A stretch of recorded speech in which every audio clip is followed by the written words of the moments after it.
The quiet wife of the Mafia boss was actually the hidden daughter of a Kingpin, and when he betrayed her, hell came knocking. The rain came down like the sky owed somebody money. Dante Russo stood in the middle of a warehouse that used to belong to him, staring at a woman he thought he knew. Her coat was dry. Her eyes were dry. Everything around him was falling apart. His men, his shipments, his name. And she hadn't raised her voice once. "You should have loved me better," Lena said. That was all. Behind her, a man stepped out of the shadows, and Dante finally understood who he had married. If you're watching right now, do me a favor. Drop a like, and tell me in the comments what city you're watching from. I want to see how far this story travels. Stay with me until the end. Trust me, you'll want to see how this one closes. The city they called Ashford Bay didn't sleep so much as it pretended to. At 3 in the morning, the docks still hummed. Trucks rolled in and out of warehouses that officially shipped citrus and unofficially shipped everything else. The mayor took calls he'd deny in the daylight. And on the hill above the bay, behind a gate that cost more than most people's houses, a woman sat at a window and watched the fog come in off the water. Lena Russo, Lena Moretti, once, though nobody in this house said that name out loud, had been awake since 2. She didn't sleep much anymore. She'd tell herself it was the coffee or the quiet or the way the old house creaked when the wind pushed off the Atlantic. None of that was the real reason, and she knew it, and she let herself know it without doing anything about it. That was the kind of honesty she could afford at 3 a.m. By sunrise, she'd be back to the version of herself the house preferred. She held a cup of tea she hadn't drunk. Her robe was gray, not silk. She didn't like silk, no matter how many of them her husband's people bought her. And her hair was pulled back in a loose knot that would have made her mother wince. Somewhere in a bedroom down the hall, Dante was sleeping off whatever he'd done the night before. She hadn't asked. She never asked. That was the arrangement she'd built for herself, brick by brick, over 6 years of marriage. You didn't ask a man like Dante Russo where he'd been. You watched, and you listened, and you filed it away.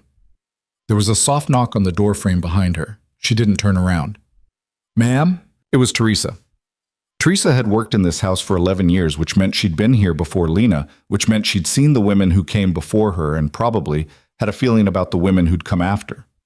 Teresa was 60, Dominican, had a son in med school she was proud enough of to mention twice a week. And she didn't like Dante. She never said so. She didn't have to. Lena had learned, early, to read Teresa's silences the way other women read the paper. "Up early, Miss Lena. Couldn't sleep." "You never can." Lena smiled at the window. "Don't start with me." Teresa set a fresh cup down on the little table by the window and took the old one away. "He came in at 4, she said, the way someone might mention the weather. Smelled like somebody else's perfume. Lena didn't move. Her reflection in the window didn't move either. Outside, a gull cut a line across the gray. "Teresa." I know. I didn't say nothing. I'm just saying what my nose said." "Your nose doesn't run this house." "No, ma'am, but it knows." Lena finally turned. Teresa was already halfway out the door, cup in hand, the way she always moved. Just fast enough that you couldn't call her back without raising your voice. And Lena had never once raised her voice in this house. Not at Teresa, not at Dante. Not at the men who came in and out with guns on their hips like they were wristwatches. "Teresa." The older woman paused in the doorway. "Thank you," Lena said. Teresa's mouth tightened, the closest thing to a smile she allowed herself about things like this, and she was gone. Lena sat back down. She had known about the other woman for 41 days. The first time Lena saw Dante Russo, she was 22 and bleeding on a sidewalk outside a restaurant in the Ironside district that didn't exist anymore. It had been called Mariana's.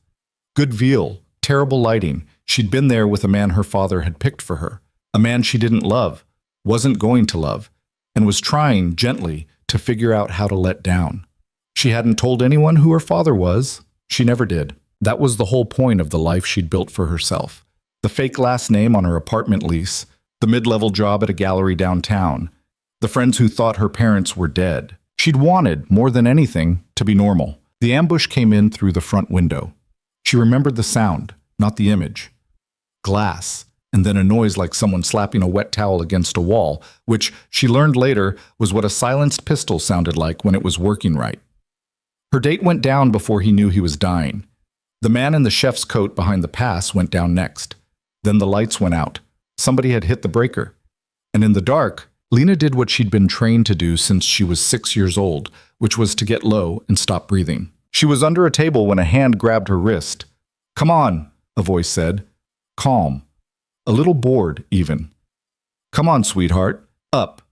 She came up. He was younger than he'd be in the stories people told about him later. Maybe 30. Dark hair, dark coat, a cut on his cheekbone that was already drying. He had her by the wrist and a gun in his other hand, and he moved her through that restaurant like he'd drawn the floor plan himself, past the bodies, through the kitchen, out the back, into an alley that smelled like rain and garbage, and into a black car where a man named Carmine sat behind the wheel and asked no questions at all. "Who are you?" she'd said, in the car. Her voice hadn't sounded like hers. "Nobody you need to worry about." "Why did you?" "Because you were the only one in there who didn't deserve it." He hadn't looked at her when he said it. He'd been watching the side mirror. She remembered thinking, he doesn't know who I am. He just pulled me out because I was a person. And that single fact that he'd saved her without knowing her name, without angling for leverage, without calculating, was the thing that broke her open. Her father's world didn't have men like that in it. Her father's world had useful men and loyal men and men who'd put a bullet in their own brother for the right envelope. It did not have men who reached under a table for a stranger in the dark. She'd married him 16 months later. Vittorio Moretti, the man whose name was spoken in 3 languages across 4 coasts, the man whose face had never been photographed, the man who'd held her forehead against his shoulder the night her mother died, had given his permission with one sentence. "If he ever hurts you," he said, "tell me." "He won't." "Tell me anyway." She'd kissed his cheek and left the country for her honeymoon without ever telling Dante who her father was. That was her gift to the man who'd saved her life. Her silence, her smallness, the version of herself that fit inside his house without crowding him.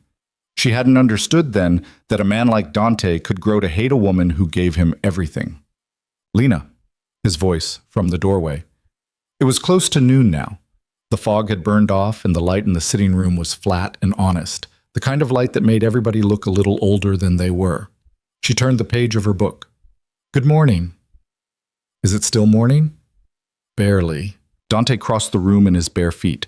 He was 41 now and still moved like a man 20 years younger, which she knew he was vain about, though he'd never admit it. His hair was wet from the shower. He smelled like his own soap and nothing else, which meant he'd scrubbed. She noted this the way a bookkeeper notes a number. He bent and kissed the top of her head.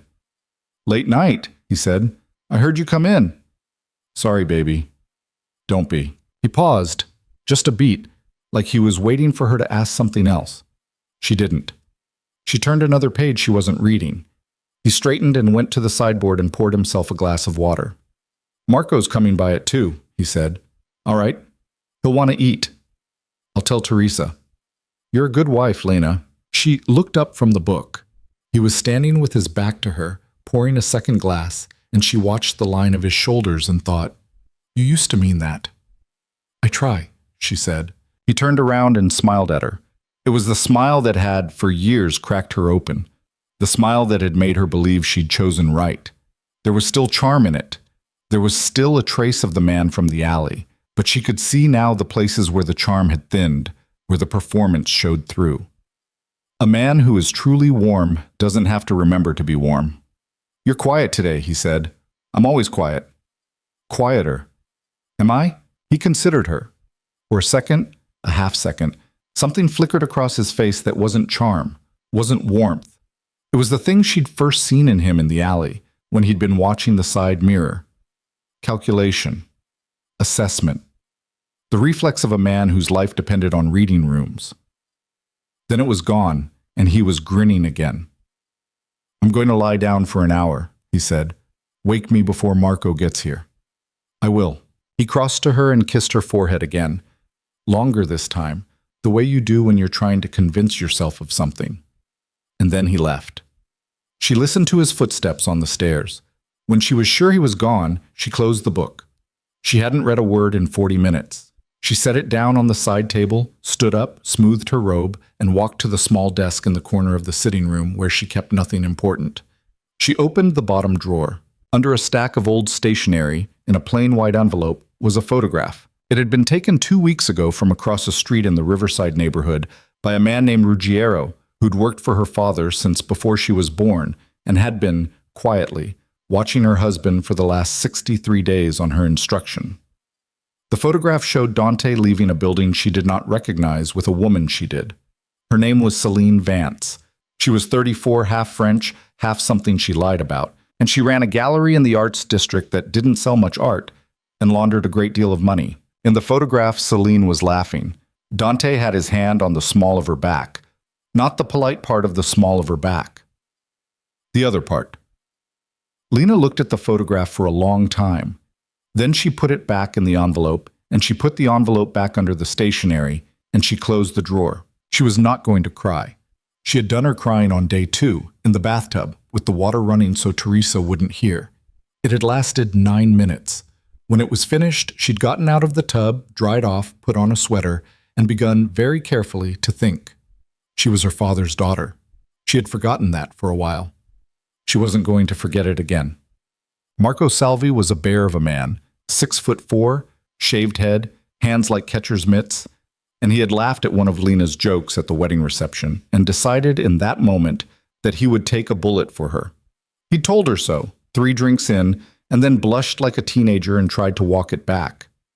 Lena had just patted his arm and said, "I'll remember." She had. She remembered every kindness anyone had ever shown her. It was a Moretti trait. Her father had the same habit and a longer list. Marco was Dante's second, had been for 9 years. He ran the docks and the eastern routes and kept a spreadsheet in his head that would have made an accountant weep. He loved Dante like a brother. He was also, Lena had noticed, the only man in Dante's orbit who had never been afraid of him. He sat across from her in the dining room with a napkin tucked into his collar like a kid at a birthday party, working through a plate of Teresa's osso buco. Dante had been pulled away by a phone call 15 minutes into lunch and not come back. This was becoming a pattern. "How's your mother, Marco?" "Hip's bad. She won't use the walker. Says it makes her look old." "She is old." "Don't tell her that." He grinned around a piece of bread. "She still thinks she's 40. Give her my love. She asks about you." "Does she?" "Every Sunday." "How's that quiet girl, Marco? That's a good girl. Boss don't deserve her." He said it casual, like he was reporting the weather, but he glanced up when he said it, and he held her eyes a beat longer than necessary, and Lena understood that Marco Salvi, loyal Marco, brother Marco, 9 years Dante's right-hand Marco, knew. She set her fork down. "Marco." "Yeah." "How long?" He didn't pretend not to understand. That was the thing about Marco. He'd lie for Dante without blinking, but he wouldn't lie to her face. It was the one crack in his loyalty, and she'd always known it was there, and she had, until this moment, been careful not to use it. 4 months, maybe 5, he said. I told him to cut it off." "Did you?" "Twice." "And?" Marco shrugged. His enormous shoulders went up and came down like tectonic plates. "He said some things a man shouldn't say about his wife." Lena picked up her wine, put it down without drinking it. "Tell me." "Lena." "Tell me, Marco." He looked at his plate. He wasn't a man who was used to looking at his plate. He said, he cleared his throat. "He said you were the kind of woman a man marries to look steady. He said it wasn't love. He said you didn't have any fire. That was the word. Fire. Fire." "I hit him," Marco said. "Little bit." "You didn't?" "On the arm, open hand. I told him, I said, 'Boss, you don't know what you've got. You don't know her.' He laughed at me." "Marco, you shouldn't have. I should have hit him harder." The room was very quiet. Somewhere, deep in the house, Teresa was running water.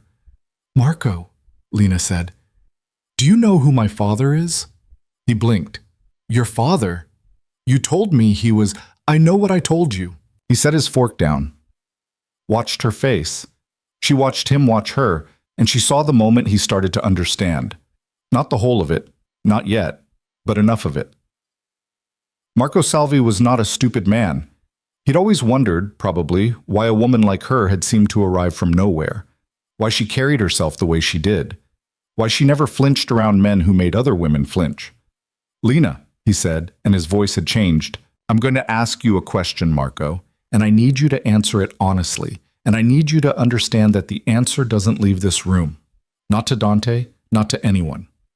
Can you do that for me?" "Yes." "If things go badly for my husband," she said, "which side are you on?" He didn't answer for a long time. She didn't rush him. She could hear a clock ticking somewhere. She could hear her own pulse in her ears, which surprised her.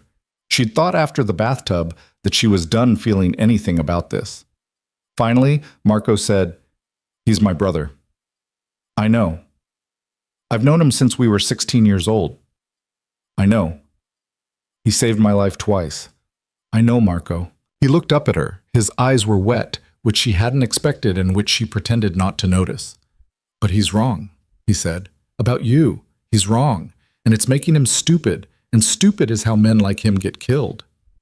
"Marco, I'm on the side that keeps him alive," he said, "whichever side that is." She reached across the table and put her hand on his. "Good answer," she said. Later, much later, after Marco had left and Dante had come back in a worse mood than he'd gone out in and sat in front of the television watching a soccer match in a language he didn't speak, Lena walked out to the terrace with her phone. The water was black. The lights of the bay were scattered across it like somebody had spilled something. She could hear the surf under the cliff. She could hear, very faintly, her husband laughing at something on the television, which made her hand tighten on the phone. She dialed a number she had dialed exactly 3 times in her adult life. It rang once. "Lena?" His voice was the same as it had been when she was 8 years old and he had sat on the edge of her bed and read to her from a book of sea stories.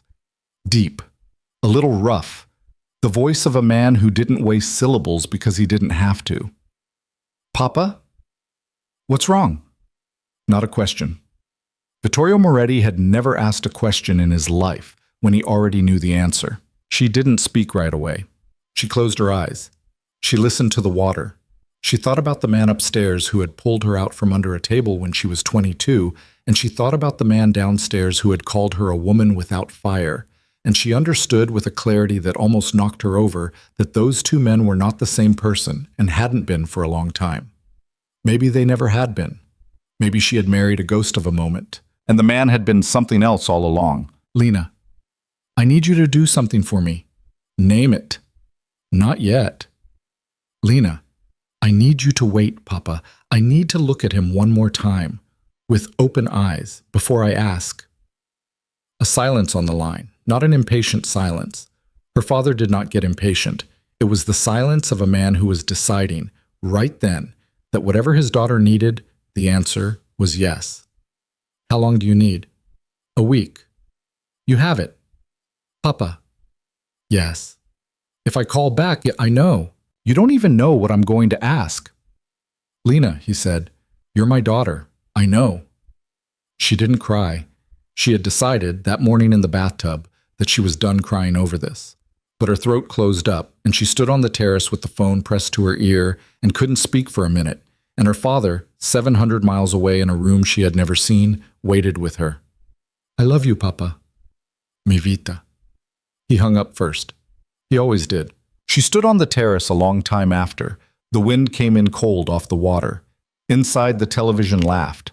Somewhere in the house, her husband, who thought he had married a woman without fire, poured himself another drink. She watched the black water. 1 week, she thought.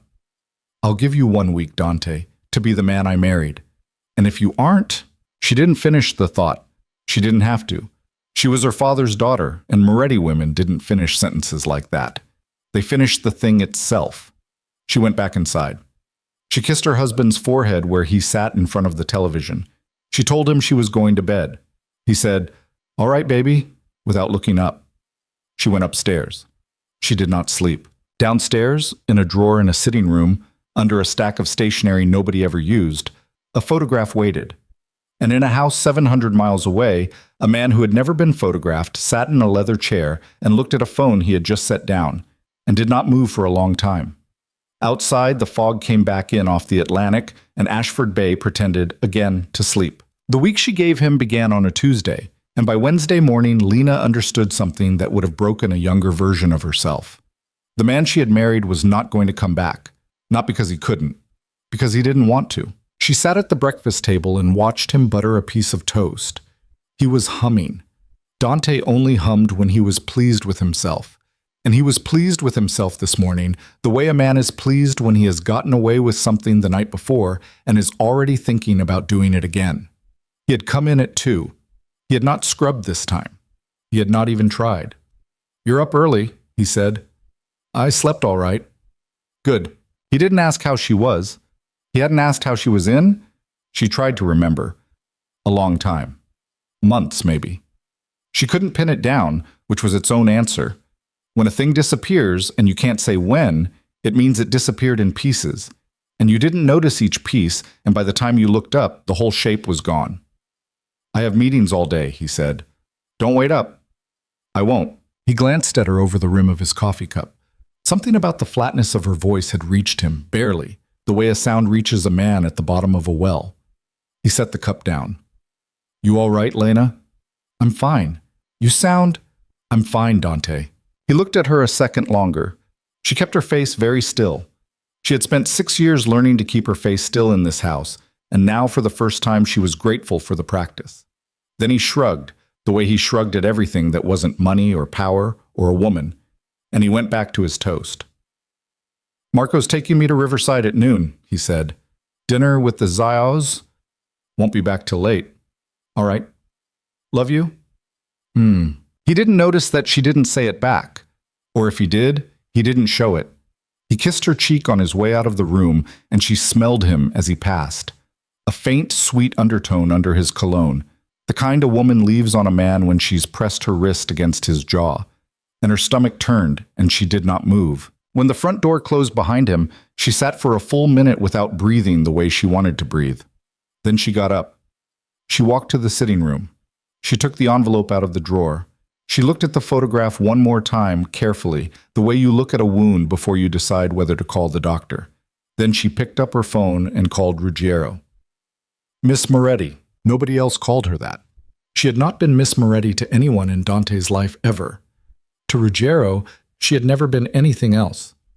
"I need more," she said. "Tell me what?" "Everything. His money, his roots, his partners, his weaknesses, the woman, where she lives, who she talks to, who pays her phone bill, who she was before him. I want the whole picture by Sunday." "Sunday is 4 days, Miss Moretti." "I know what day it is." A small approving silence on the other end. Then, dry as old paper, "It will be my pleasure." She hung up. She stood there in the sitting room with the phone in her hand and realized her hands were shaking. Not from fear, from something she hadn't let herself feel in 6 years. Something she had packed away on her wedding day with the rest of who she used to be. She flexed her fingers until the shaking stopped. Then she went upstairs and she opened the back of her closet, past the dresses Dante liked to see her in, past the shoes she'd bought because he'd pointed at a magazine once and said, "A woman should have a pair like that." And she pulled out a long garment bag she had not opened in 6 years. Inside was a charcoal wool coat, severe in the shoulders, cut narrow at the waist. Her mother had worn it to a funeral once, and Lena had taken it after she died because it smelled, for a while, like her. The smell was gone now. The coat remained. She hung it on the back of the door where she could see it, and she went to take a shower. By the time she got out, Teresa was in the bedroom changing the sheets. Teresa never changed the sheets in the middle of the week. Lena stood in the doorway in her robe and watched Teresa yank a pillowcase off with more force than a pillowcase required. "Teresa." "Don't ask me, Miss Lena." "What?" "Don't ask me what I found on these sheets. I'll tell you, and then you and me are both going to have a bad day." Lena leaned against the doorframe. She surprised herself by laughing. It wasn't a happy laugh. It was the dry, short laugh of a woman who'd just watched the last small thing collapse. "Teresa." "Yeah, baby." "I want you to take a few days. Go see your sister." Teresa stopped. She turned around slowly, pillow still in her hand. "Miss Lena." "Just for a week, Teresa. Paid. I'll arrange a car." "What are you doing?" "Nothing you need to be in the house for." Teresa set the pillow down. She crossed the room. She was shorter than Lena by half a foot, and she had to tilt her face up, but there was nothing small about the look she gave her. "Listen to me," Teresa said, quiet. "Whatever it is, whatever you're planning, I've been in this house 11 years. I seen women come and go. I seen what this life does. I ain't going nowhere while you're in the middle of something." "Teresa, you don't pay me enough to fire me, Miss Lena. My son, my med school boy, his tuition, you pay that. Don't think I don't know. Don't think I don't remember. You want me gone? You're going to have to throw me out with my things on the lawn, and even then I'll be in the bushes." Lena stared at her. Teresa's chin wobbled, just once, and then steadied. "You my girl," Teresa said. "He don't deserve you. He don't even see you. You go do what you gotta do. I'll make your coffee, and I won't ask. Just don't send me away while you do it. Please." Lena reached out and took the older woman's hand. She held it the way she used to hold her mother's hand when she was small and afraid of a storm. "All right, Teresa. All right. Thank you. Don't thank me. Just win." She went back to stripping the bed. Lena watched her for a second, and then she went to get dressed, and she did not put on the dresses Dante liked. The envelope from Ruggiero came on Saturday, not Sunday. It came by a man in a delivery uniform who was not a delivery man, handed directly to Teresa at the kitchen door, with a nod and no words.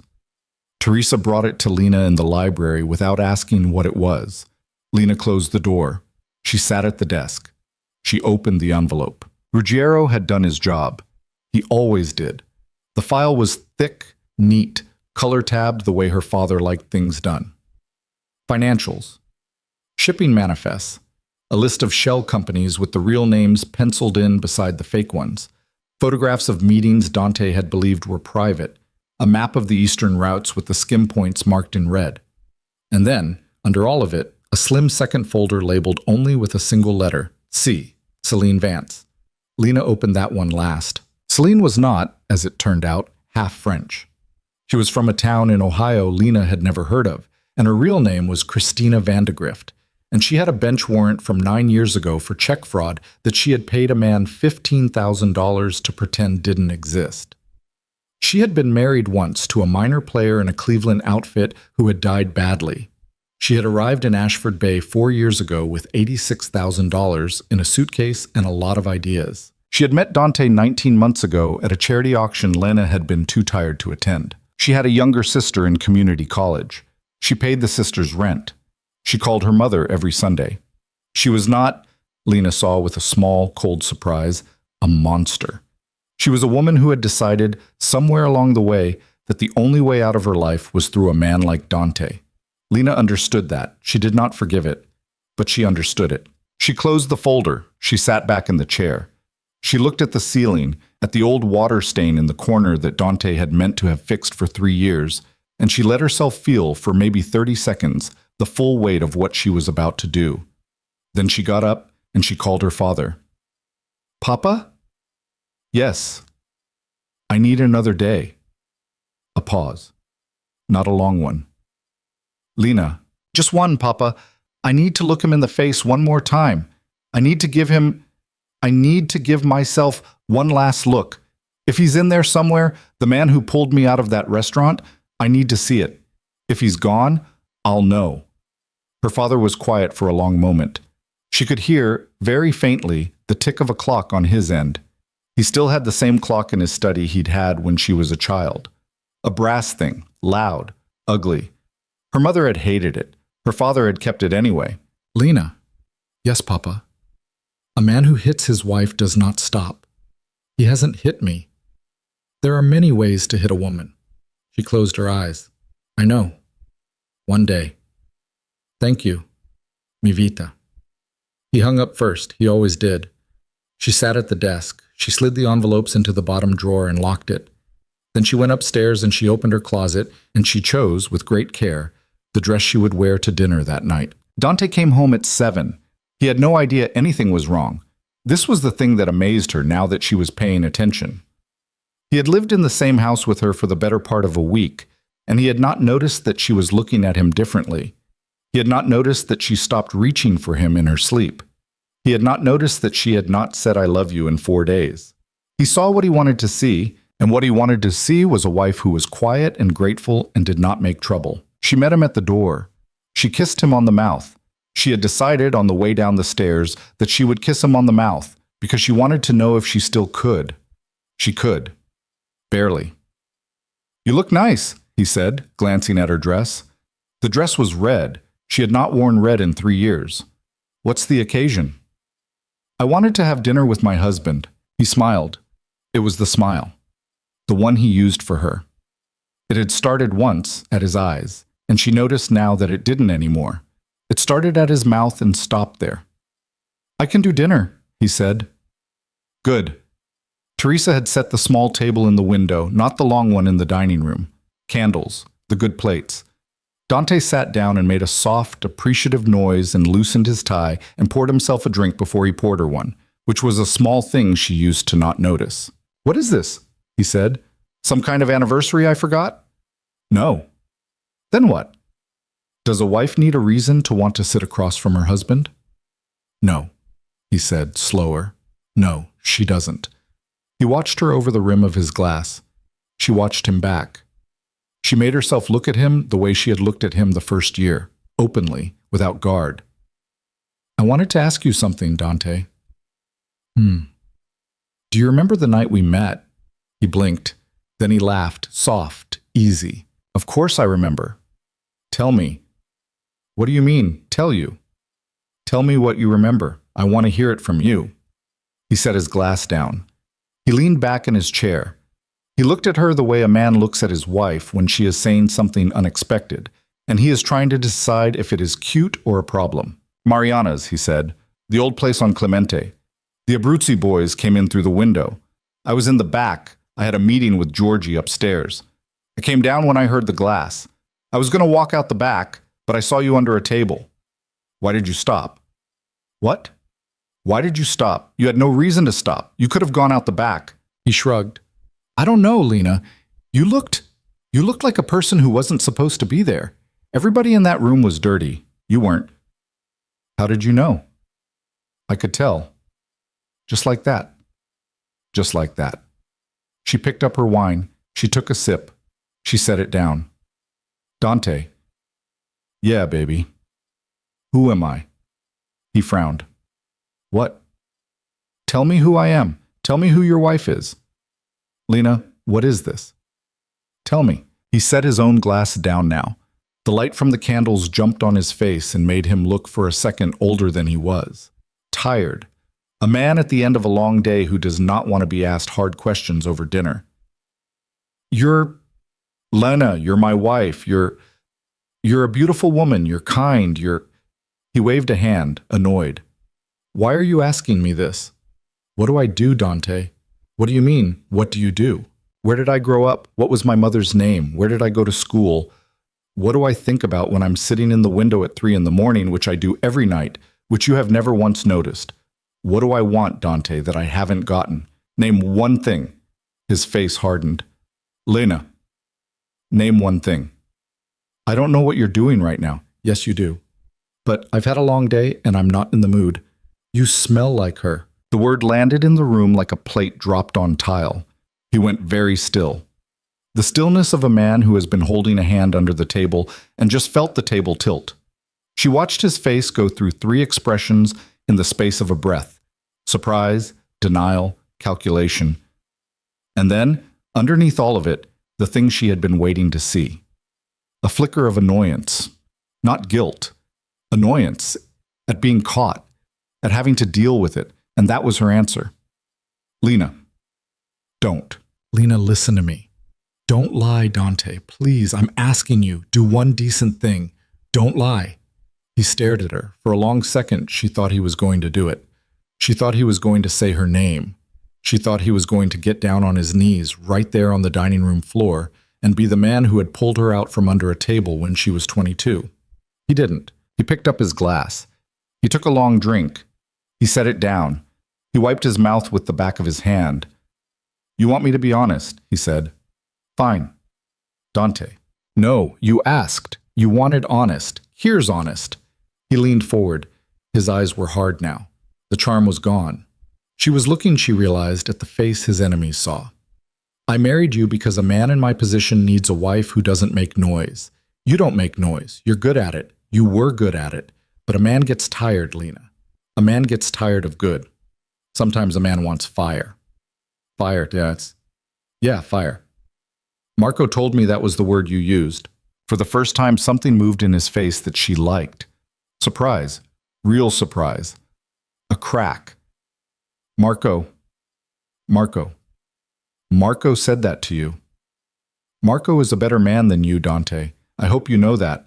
I hope one day you have the grace to know that. He laughed. It was a short, ugly laugh. Marco's a soldier. Marco does what I tell him. Not anymore. The room was very still. What did you say? I said not anymore. He was watching her now, the way he watched men across tables at meetings. She had never been looked at like that by him before. She noticed distantly that she was not afraid. She had expected to be afraid. She wasn't. Lena. His voice was low. What have you done? Nothing. Yet. What is that supposed to mean? It means I'm asking you, Dante. One time, the last time. I'm asking you to be the man I married. I am the man you married. No. You're the man I married pretended to be. There's a difference.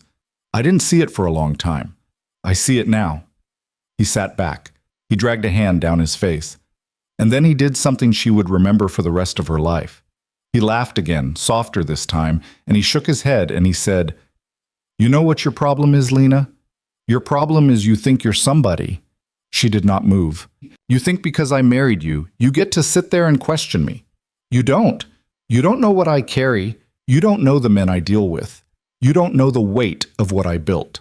You sit in this house, you read your books, you have your quiet little life, and you think that gives you a seat at my table. It doesn't. I made this table. I made you. Before me, you were nothing, a gallery girl in a cheap apartment. You want to know who you are? You're who I let you be. The candle between them guttered and came back.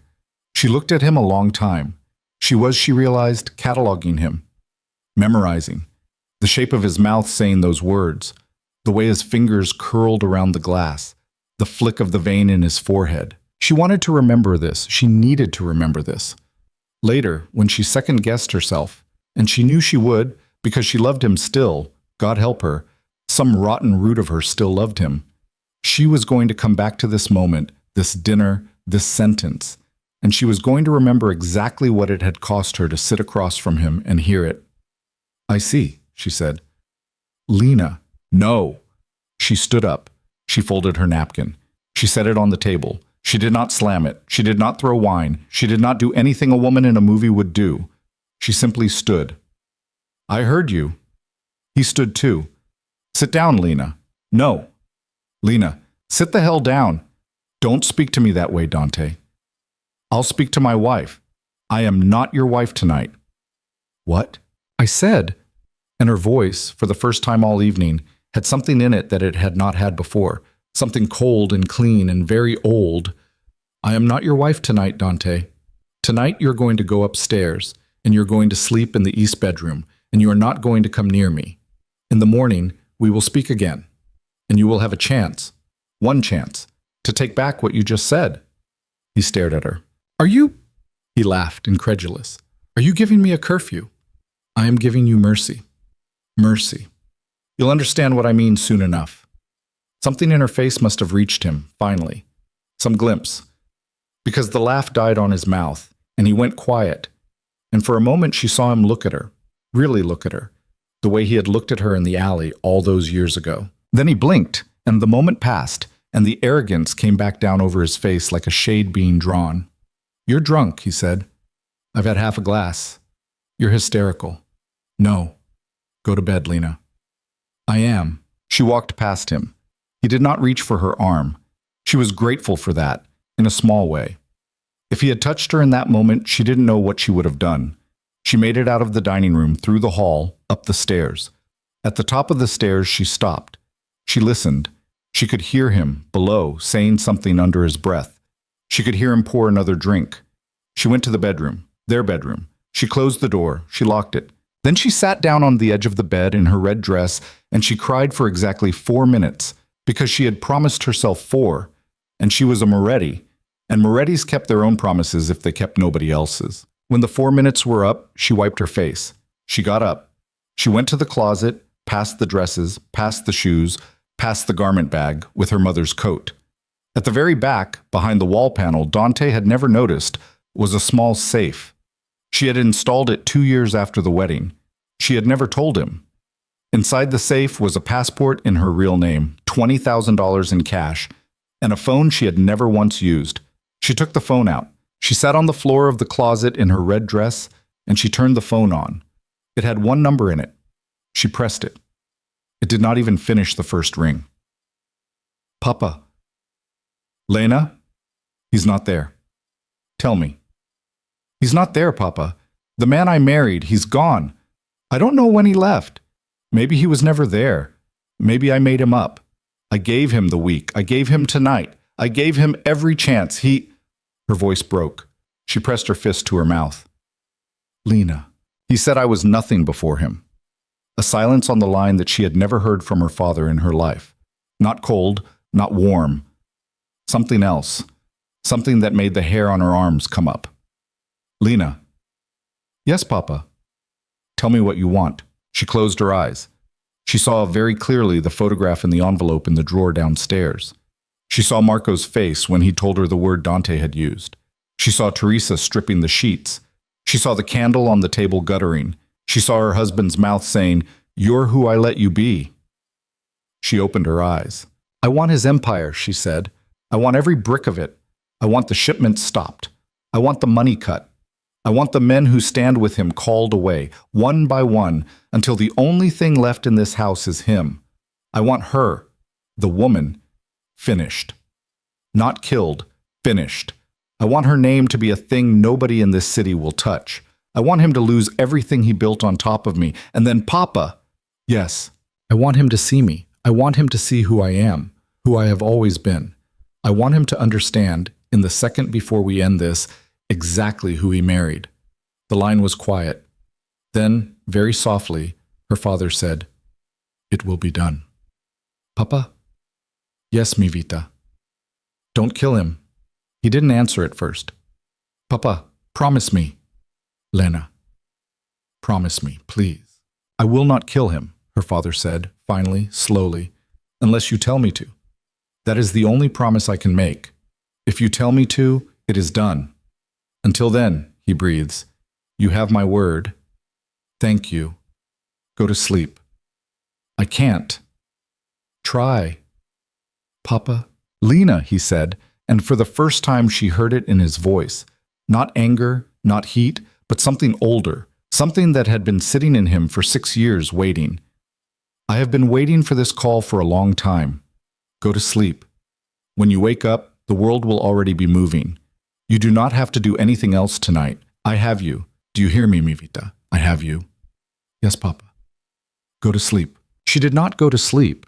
She sat on the floor of the closet in her red dress until the first gray of morning came in under the door, and somewhere below her, in a house that no longer belonged to him and didn't know it yet, Dante Russo snored on a couch, his glass empty, his phone silent for the last time in his life. Outside, somewhere out across the black water, a container ship bound for Ashford Bay changed course without its captain knowing why.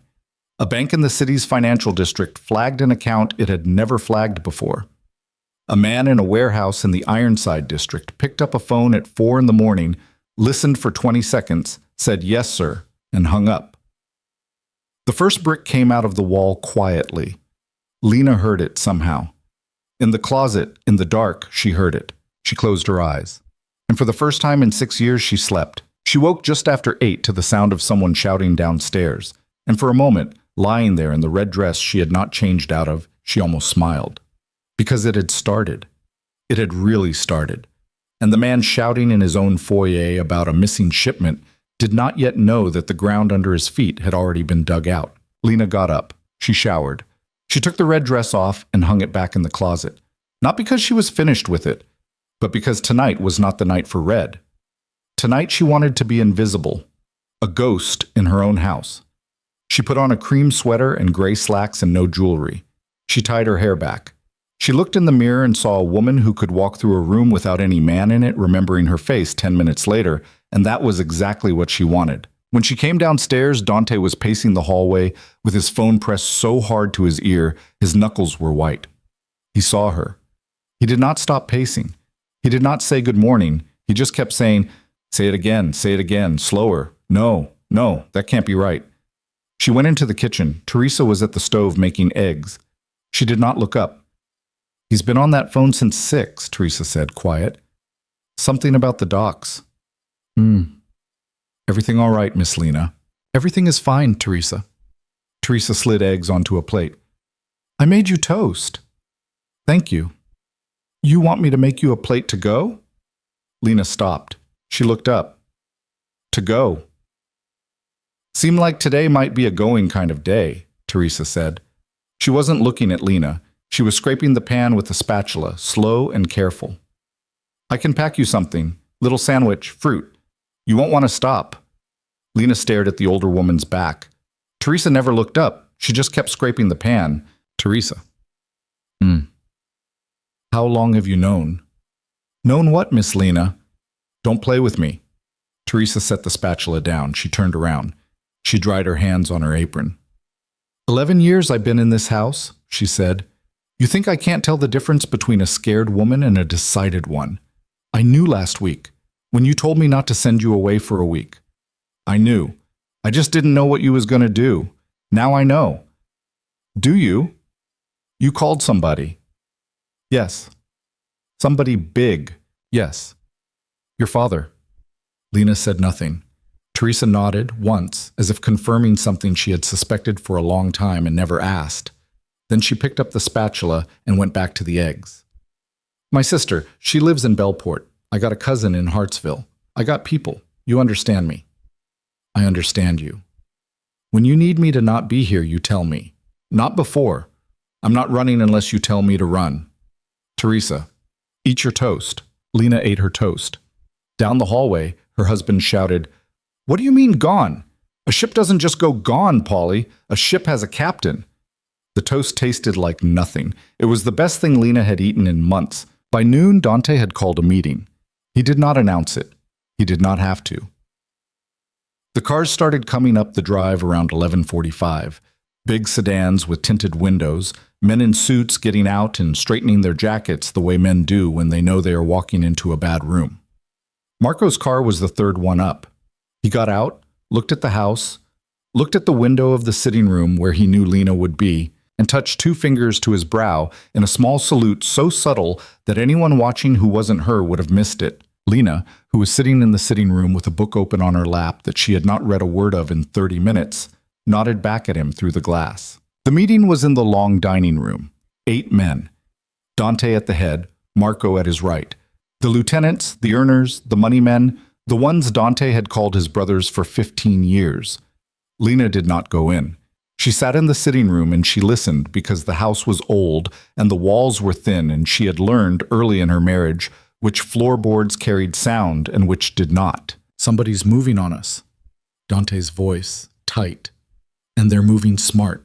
This isn't the Zayos. This isn't the Koreans. This isn't anybody I know.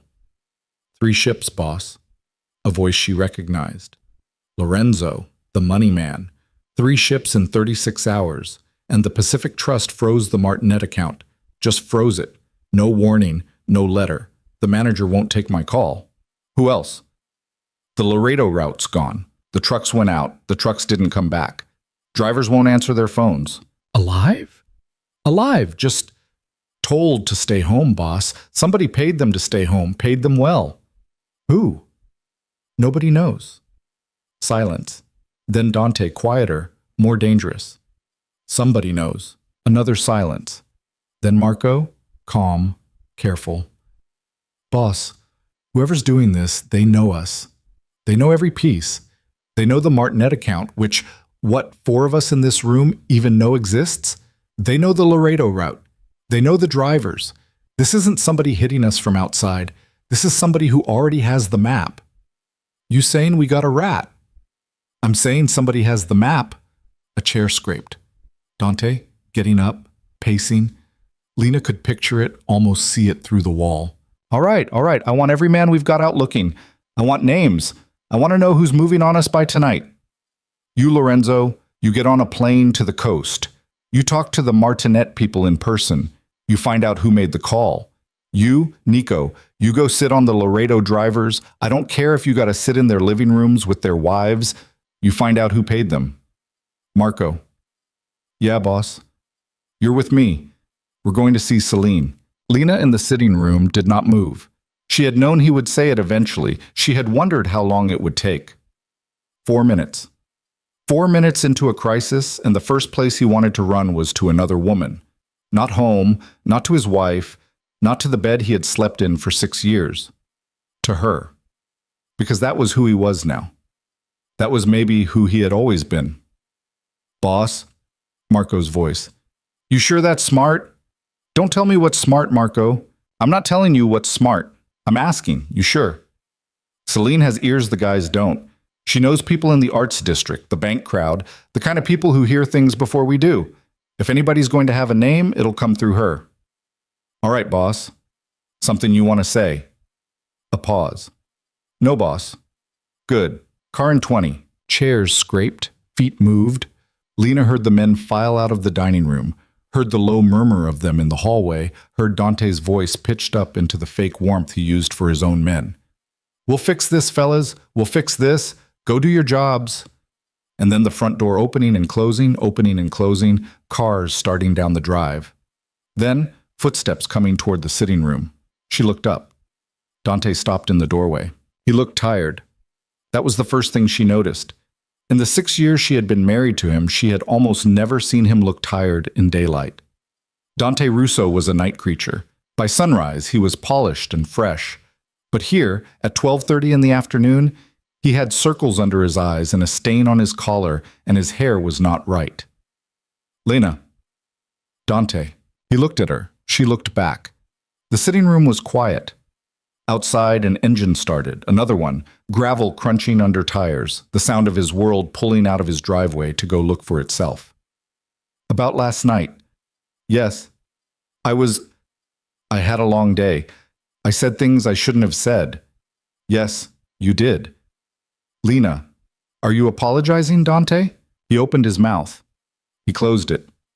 She watched him calculate, almost visibly.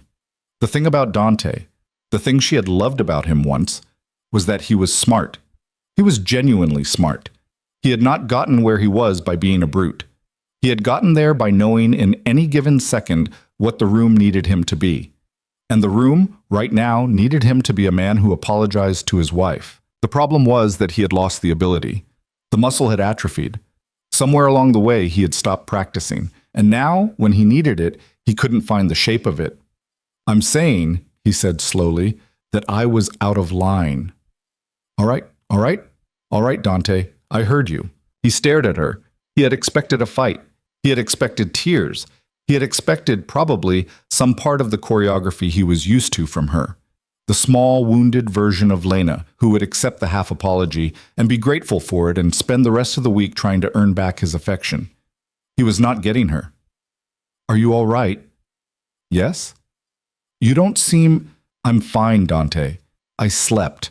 I had breakfast. I'm reading. Go do whatever it is you have to do. Something's happening. With the business. I heard. His eyes sharpened. You heard. The walls, Dante, the walls. Go. Take care of it. I'll be back tonight. All right.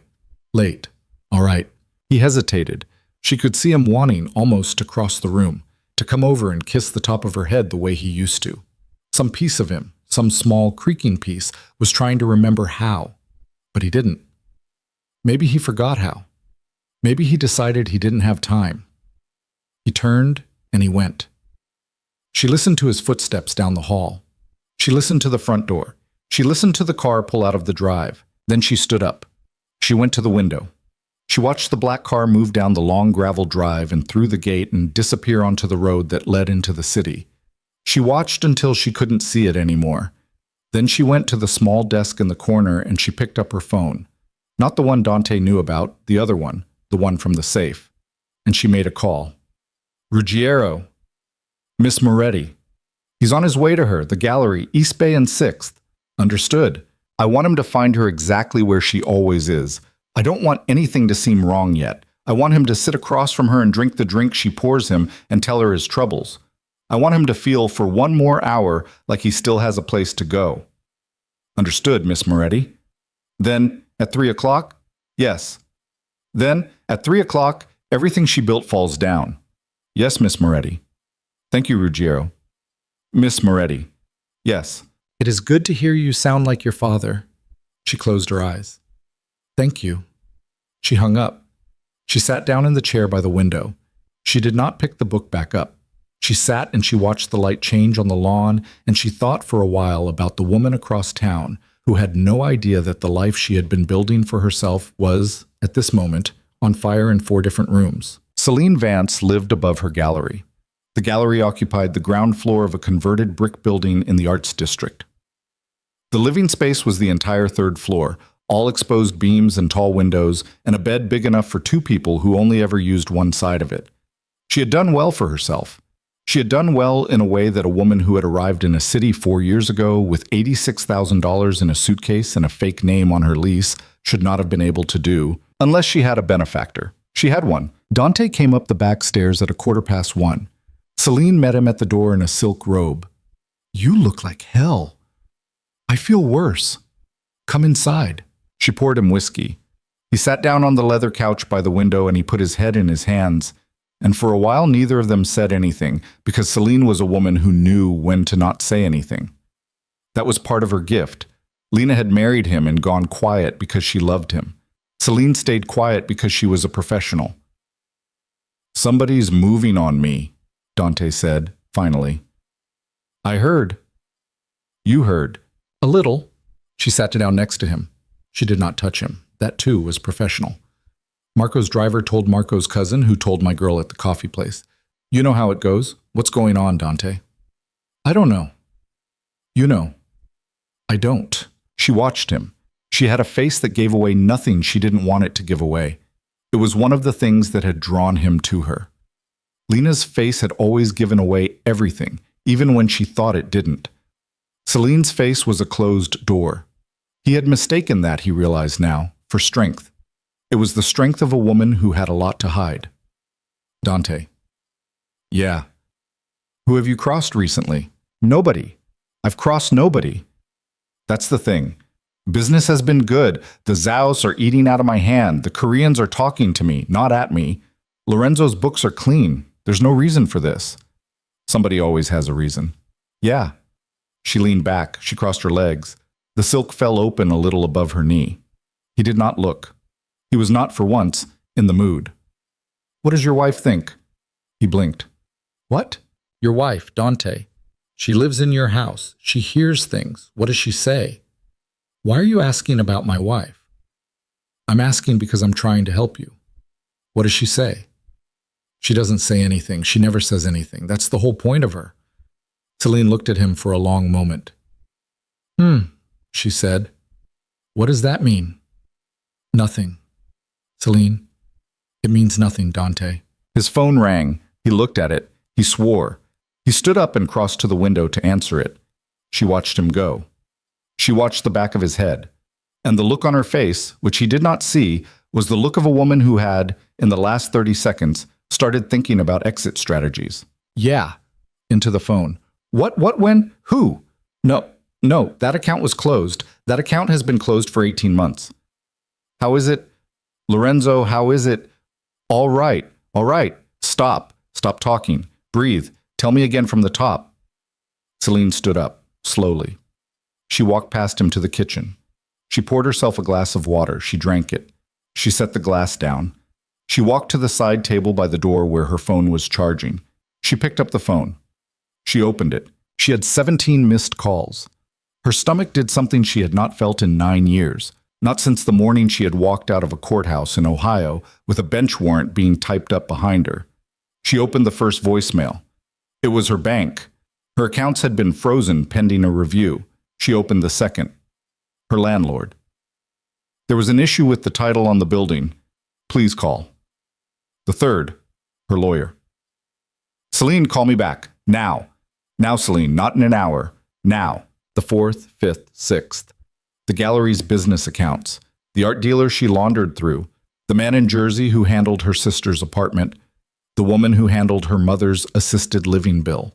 Each one, a different voice, a different version of the same sentence. Something has happened. Something is wrong. Everything that was quiet has become loud. The 7th voicemail was from a number with no name. She opened it. A woman's voice. A voice Celine had never heard before. Calm, almost kind. Miss Vandegrift. I hope this message finds you well. By the time you hear it, you will have realized that the arrangements you had made for your life are no longer in place. I want you to know that this is not personal. You are not the reason. You are simply a piece of the reason. You have approximately 4 hours to leave Ashford Bay. Your sister's tuition is paid through June. Your mother's facility is paid through the end of the year. Beyond that, you are on your own. I suggest you move somewhere small, and I suggest you change your name again. Do not come back to this city. Do not contact the man in your apartment ever again. If you do either of those things, the courtesy I am extending you right now will end. This is the only message you will receive. Good luck, Miss Vandegrift. The message ended. Celine stood very still in the kitchen of the apartment she had paid for with other people's money for 4 years. Across the room, Dante was saying, Lorenzo, I don't. Lorenzo, slow down, slow. What do you mean, Papa Moretti? Celine did not move. She heard the name the way a person in a burning building hears the name of the match. She set the phone down very carefully on the side table. She walked back to the bedroom. She opened the closet. She took down a suitcase she kept, always, packed for exactly this moment, because she was a woman who had been running her whole adult life and knew the difference between a drill and a fire. She carried the suitcase to the front door. She did not say goodbye to Dante. She did not look at him. She unhooked her coat from the hook by the door. She opened the door. She walked down the back stairs. In the living room, Dante finally lowered the phone. He turned around. Celine. The apartment was empty. Celine? He checked the bedroom, the bathroom, the kitchen. He stood in the middle of her empty living room and he looked at her phone still charging on the side table, and he looked at the suitcase missing from the closet through the open door. And he understood. Not all of it, not yet, but a piece of it. And the piece was enough. He said her name one more time to the empty room, and his voice cracked on it in a way that would have surprised him if he had been listening. Then he turned around and he went back down the stairs 2 at a time, and his car was still running in the alley, and he got in and he drove. He didn't drive home. He drove to the docks. He needed to see something he owned. He needed to put his hands on something that was still his. But when he got to the gate of the Ironside warehouse, the warehouse he had owned outright for 11 years, the warehouse that had the name of his mother's village in gold paint over the door, there was a man standing at the gate in a dark coat who was not one of his men. Dante rolled down the window. Who are you? A message, Mr. Russo. A message from who? From Mr. Moretti. Dante stared at him. What Moretti? The man did not smile, did not frown, simply said, There is only one, sir. Dante could not breathe for a second. He gripped the wheel. He forced the breath in. What's the message? Mr. Moretti requests your presence. Tomorrow evening, 8 o'clock. The address is in this envelope. You will come alone. You will not bring a weapon. You will not bring a man. If you attempt to flee the city before this meeting, you will be stopped at the airport, at the rail station, and on every road leading out. If you attempt to call for backup, your calls will not go through. If you try to harm yourself, you will be prevented. Do you understand? Dante stared at him. Who the hell do you think you are? I am nobody, Mr. Russo. I deliver messages. Do you understand? A long silence. Yes, Dante said. I understand. The man passed a white envelope through the window. Dante took it. The man stepped back from the car. He looked at Dante a second longer than was comfortable.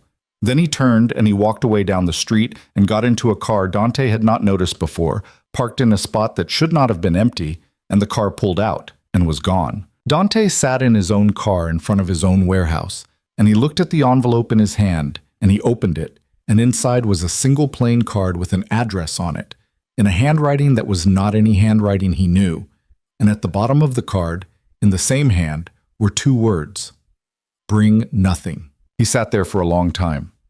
A gull cried somewhere.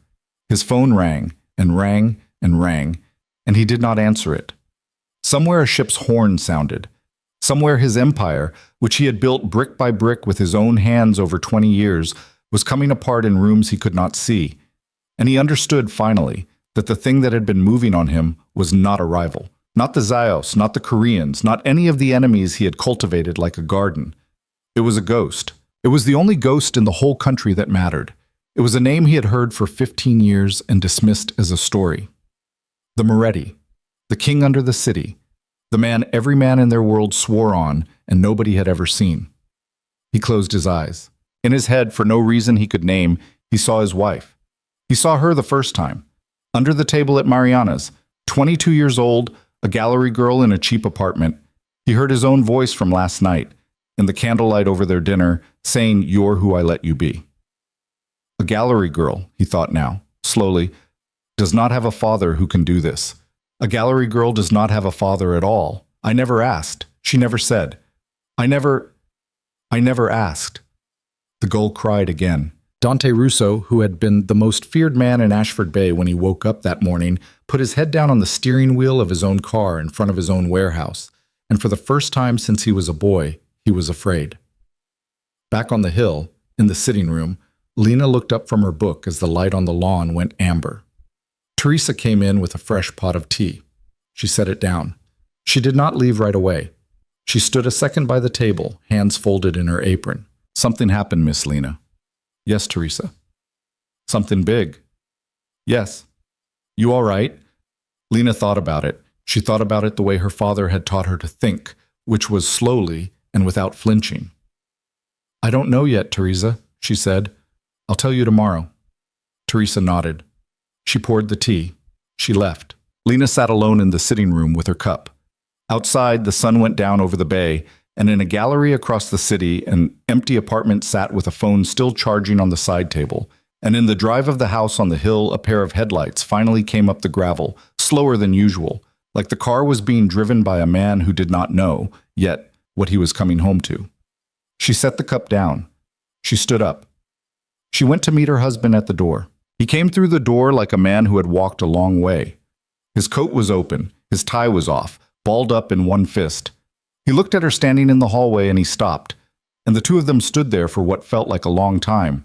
The door still open behind him, the cold coming in off the lawn. "Lena." "Dante."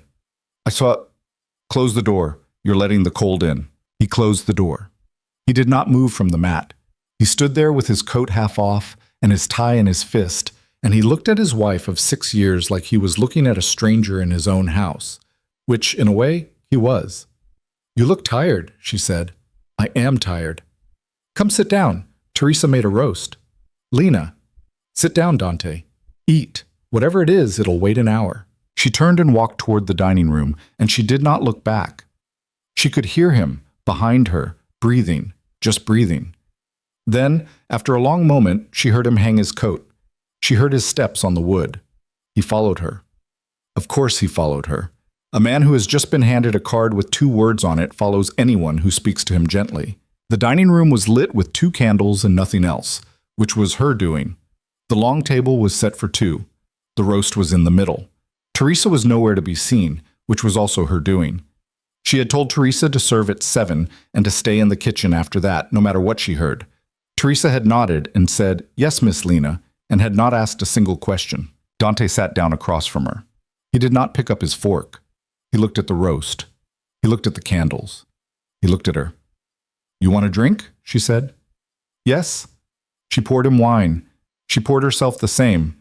She set the bottle down. She watched him take a long swallow. She waited. "Lena?" "Yes." "What do you know?" It was the first honest sentence he had said to her in a year. Maybe more. She gave him credit for it, in her head, a small private credit, and she also understood it for what it was, which was not repentance. It was a man at the edge of a cliff asking how deep the water was. "I know everything, Dante." He put the glass down. "Don't," she said, before he could speak. "Don't ask me how. Don't ask me when. Don't ask me why. Eat your dinner. We'll talk after." "Lena, Eat, Dante. He looked at her. She looked back. And something in her face, something he had never seen there before, something steady and very old, and not unkind, but not kind either, made him pick up his fork. He ate. He ate slowly, mechanically, like a man eating because a woman had told him to. She watched him eat half a plate of food, and she ate a little herself, and neither of them spoke. The candles burned down an inch. When he set his fork down, she said, "Now you can ask me." "Who are you?" "You know who I am." "Lena." "You know, Dante. You figured it out in the car. I saw it in your face when you came through the door. You know, say it." He wet his lips. His hand on the glass was shaking just a little. She watched the shaking. She did not feel pity. She did not feel triumph. She felt mostly a kind of patient sorrow, like a person watching a bridge they had loved finally fall into the water. "You're his daughter," he said. "Yes." "Vittorio Moretti's daughter." "Yes." His real daughter, his blood." "Yes." I've been your wife, Dante." That part was true. That part was the only part that was ever true. He stared at her across the candles. "Why?" he said. "Why did I marry you, or why didn't I tell you?" "Both, either. Lena, I don't understand." She folded her hands on the table. She had practiced this in her head. She had not practiced it to be cruel. She had practiced it to be accurate, because if she was going to say it once, she wanted to say it clean, and she wanted to never have to say it again. "When I was 22 years old," she said, "I was sitting in a restaurant with a man my father had picked for me, a man I was going to turn down. I did not want my father's life. I had spent my whole childhood wanting out of it. I had a fake last name on my apartment lease. I was trying, Dante, I was really trying to be a person who was nobody's daughter and nobody's pawn. And that night a window broke, and a man pulled me out from under a table, and he didn't know who I was, and he didn't ask. He just pulled me out because I was a person. And I thought, that's a man. That is a man who did a decent thing when he did not have to. If I tell him who I am, he will never look at me like that again. He will look at me like the daughter of a kingpin. And I did not want to be the daughter of a kingpin. I wanted to be the woman he pulled out from under the table. She stopped. She took a sip of her wine. She set the glass down. "So I married you, she said. "And I did not tell you. And I thought I was giving you the best gift a woman from my family could give a man. I was giving you me without the weight. I was giving you a wife who would not ever use her father against you. I thought I was giving you peace. I did not understand, Dante, that a man like you would not respect peace. That a man like you would only respect what he feared. That's on me. I was wrong about that. I was wrong about you. I take responsibility for that. Do you hear me?" "Yes. I am not blameless here. I lied to you for 6 years by keeping my silence. I lied by omission. If you had asked me once, seriously, who I was, if you had ever in 6 years asked me what I thought about when I sat in the window at 3 a.m., which I do every night, which you never once noticed, I would have told you. I was ready to tell you. I wanted to tell you. I waited for you to ask. Lena. You never asked. The candle between them guttered. She watched the flame come back. She watched his face. He was, to his credit, listening. The man she had married 6 years ago was listening for the first time in a long time. "So I built a life around your back," she said. "I kept my eyes open. I kept my hands folded. I was the wife you wanted because you did not want more than that, and because I loved you, and because the man who pulled me out from under that table did exist once, Dante. He did. I am not making him up. He was there. I loved him. I still—" Her voice caught. She stopped. She took a breath. She made it through. "I still love the man under the table," she said. "I do not love the man at this table. I am telling you the difference so you understand where we are." He did not speak. His eyes were wet. She noted this the way she noted everything else. She did not soften because of it. 4 months ago, she said, I noticed you changing. Actually, more than 4. I noticed 8 months ago. I told myself I was imagining it. That was wishful. 4 months ago, I stopped being able to tell myself anything. I called a man my father has had watching my back since I was 6 years old, and I asked him, very quietly, to watch you. To tell me if I was being paranoid. I told him I wanted to be wrong. Lena. He came back with a woman's name. He came back with photographs. He came back with a building on East Bay and 6th, where you spent Tuesday nights. I gave you the benefit of the doubt for a week after that. Then 2 weeks. Then a month. I kept waiting for you to end it on your own. I kept waiting for the man under the table to find his way back. You did not come back. You went deeper. Last Friday, you came home at 4 in the morning smelling of her perfume, and you didn't even scrub, Dante. You didn't even try.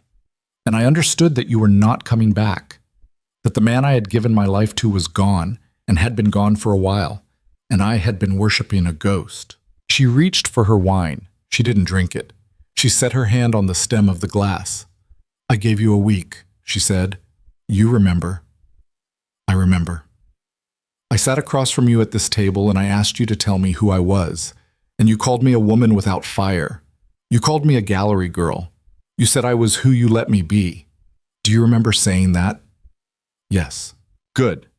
Because I need you to remember, Dante. I need you to remember it accurately. I do not want you rewriting it later in your head and telling yourself, I was cold, I was cruel, I ambushed you, I gave you a chance, I gave you a whole evening, I asked you plainly. Every step of what happens next, you walk toward yourself. Do you hear me? Yes. Say it, Dante, so I hear it. He closed his eyes. His mouth moved. I walked toward it myself. He said, Thank you. The candles flickered. What happens now? He said. Tomorrow night, at 8 o'clock, you will get in a car. A car I am sending. Not your driver. Not Marco. My car. You will go to the address on the card in your pocket. You will walk into that building alone. You will not be harmed. You will be spoken to. My father will be there. Some of his people will be there. And I will be there. You. Yes. Lena, let me finish. He went quiet. My father will tell you what your life looks like now. You are not going to like it. Your empire, Dante, the empire you built. It is already not yours. It has not been yours since Monday morning. You just hadn't noticed yet. By Friday, every man who used to answer to you will answer to someone else. Your routes are already reassigned. Your money is already moved. The men in your house will be given the option to stay or go. Most of them will stay. They were never really yours. They were Marco's, most of them. And Marco, he said, and the word was broken. Marco chose his side on Sunday, Dante. You pushed him to it. You called your wife a woman without fire in front of him. He hit you. Do you remember? On the arm. You laughed at him. He did not laugh. Marco is a loyal man. He loves you. He loves you more than you deserve. But he is not a stupid man, and he has a mother, and when he is gone, he wants to be able to look his mother in the eye. He chose her side, Dante. My side. Our side. You have not lost him as a friend. You have lost him as a soldier. That is a different thing. That is a worse thing, in a way. He put his face in his hands. The woman, she said, and she made her voice very flat, because this was the part where she was most at risk of sounding cruel, and she did not want to sound cruel. She wanted to sound like a report. Celine, Christina Vandegrift, which is her real name. She is gone. She left this afternoon while you were on the phone in her kitchen. She will not come back. She was given a window to leave, and money for her sister's tuition, and money for her mother's care, and a warning. She took the warning seriously. She is, whatever else she is, a woman who knows how to run. She will not surface again. You will not find her. Do not look for her. If you look for her, the mercy she was extended will be withdrawn, and I cannot protect her after that. So, don't. Lena. Yes. Did you... He could not finish the sentence. She waited. Did you hurt her? No. You... She is alive. She is healthy. She has been given enough money to start over somewhere small. That is all she is getting, and that is more than she expected. Don't look at me like that, Dante. She knew what she was doing. She was running her own long game. I ended it. I did it cleanly. I did not enjoy it. Don't insult me by assuming I did. He looked down at his plate. The house. she said. This house. It is mine. It has been in my name for 4 years, actually. You didn't know that. You signed it over in a tax shelter my father's lawyer designed. You didn't read the papers. You almost never read the papers. Teresa stays if she wants to. Marco comes and goes as he pleases. Your clothes will be packed tomorrow. I'm not throwing you in the street, Dante. I told my father I was not going to kill you. I meant that. I'm not going to destroy you either. I'm going to do something harder, which is let you live. You will be given a house, a small one. Not far, not too close. You will have money. Enough. Not what you are used to. Enough. You will not be in the life anymore. No roots. No men. No meetings. You will sit in a small house with your money, and you will think about who you were, and who you could have been, and who I was, which you never asked about. That is your sentence, Dante. That is all of it. That's harder than prison. Yes, I know.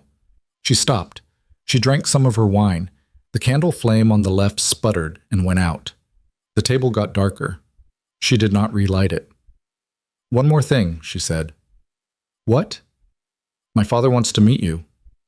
You said. Yes. But I want you to understand, Dante, before you walk into that room, that my father has wanted to meet you for 6 years. He has restrained himself. He has held back. He has sat in his house and waited for this day. He did not want this day. He hoped you would prove him wrong. You did not prove him wrong. You proved every instinct he ever had about you right, and I need you to understand that when you walk into that room, you're walking into a man who has been holding his breath for 6 years, and he is about to exhale. Do you understand? Yes? Good. Because I want you to go into that room with your eyes open. I do not want you surprised. My father is not a man who shouts. He is not a man who threatens. He will speak to you once. He will tell you what your life is now. He will not raise his voice. He does not have to. I need you to behave, Dante. I need you to sit down and listen and not interrupt. Not for him. For me. Because if you make him angry in that room, I cannot... She stopped. She took a breath. I promised him I would not let you die, she said. He promised me he would not kill you unless I said so. Don't make me break that promise, Dante. Don't make him break his. Go in there and sit down and listen and say yes, sir, when he asks you a question, and do not try to bargain. He is past bargaining. I am past bargaining. You are not being offered a deal. You're being told how it is. Sit in the chair. Take the sentence. Live. Do you understand me? Yes, Lena. Say it back. I sit. I listen. I don't bargain. I say yes, sir. I take what he gives me. I live. Good. The room was very quiet. Somewhere in the house, Teresa, who was almost certainly crying in the kitchen, turned a tap on and off. Lena. Yes, Dante. Don't. I'm sorry. I know.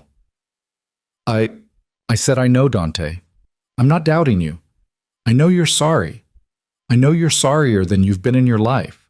I know right now, sitting in this chair, you would do anything to go back to last Tuesday. I know. I am telling you that I know, and I am telling you that it doesn't matter. You understand the difference, don't you? Yes. Good. Lena, what? Do you... He couldn't get it out. Do I still love you? She said. Yes. She looked at him a long time. The one candle that was still lit made shadows move across his face, across the face of the man she had loved the most, and the man she had been betrayed by the worst. And the two of them were the same man, and that was the thing she was going to have to carry for the rest of her life. Yes, she said, finally. I do. I probably always will. That is my cross to carry. I am carrying it. You are not going to hear me talk about it again. It is mine. It is not part of our arrangement. Do not use it. Do not try to reach it. It is not a door you get to knock on anymore. He nodded. Slow. He was crying now, quietly, not for show. He had not, she realized, cried in front of her in 6 years. Not even once. Not at his mother's funeral, not when one of his men died in Detroit. He had never cried. And now he was crying at a dinner table for a marriage. She stood up. I'm going to bed. Lena, you'll sleep in the East Room. Please, The East Room, Dante. I understand. She paused at the doorway. She did not turn around. She spoke to the dark hallway. Tomorrow, she said, at 7, you will be ready. Marco will come for you. You will wear a dark suit, not the black one, the charcoal. You will not carry a gun. You will not carry a phone. You will not carry anything. Marco will drive you. I will meet you there. All right. Good night, Dante. Lena, good night. She left.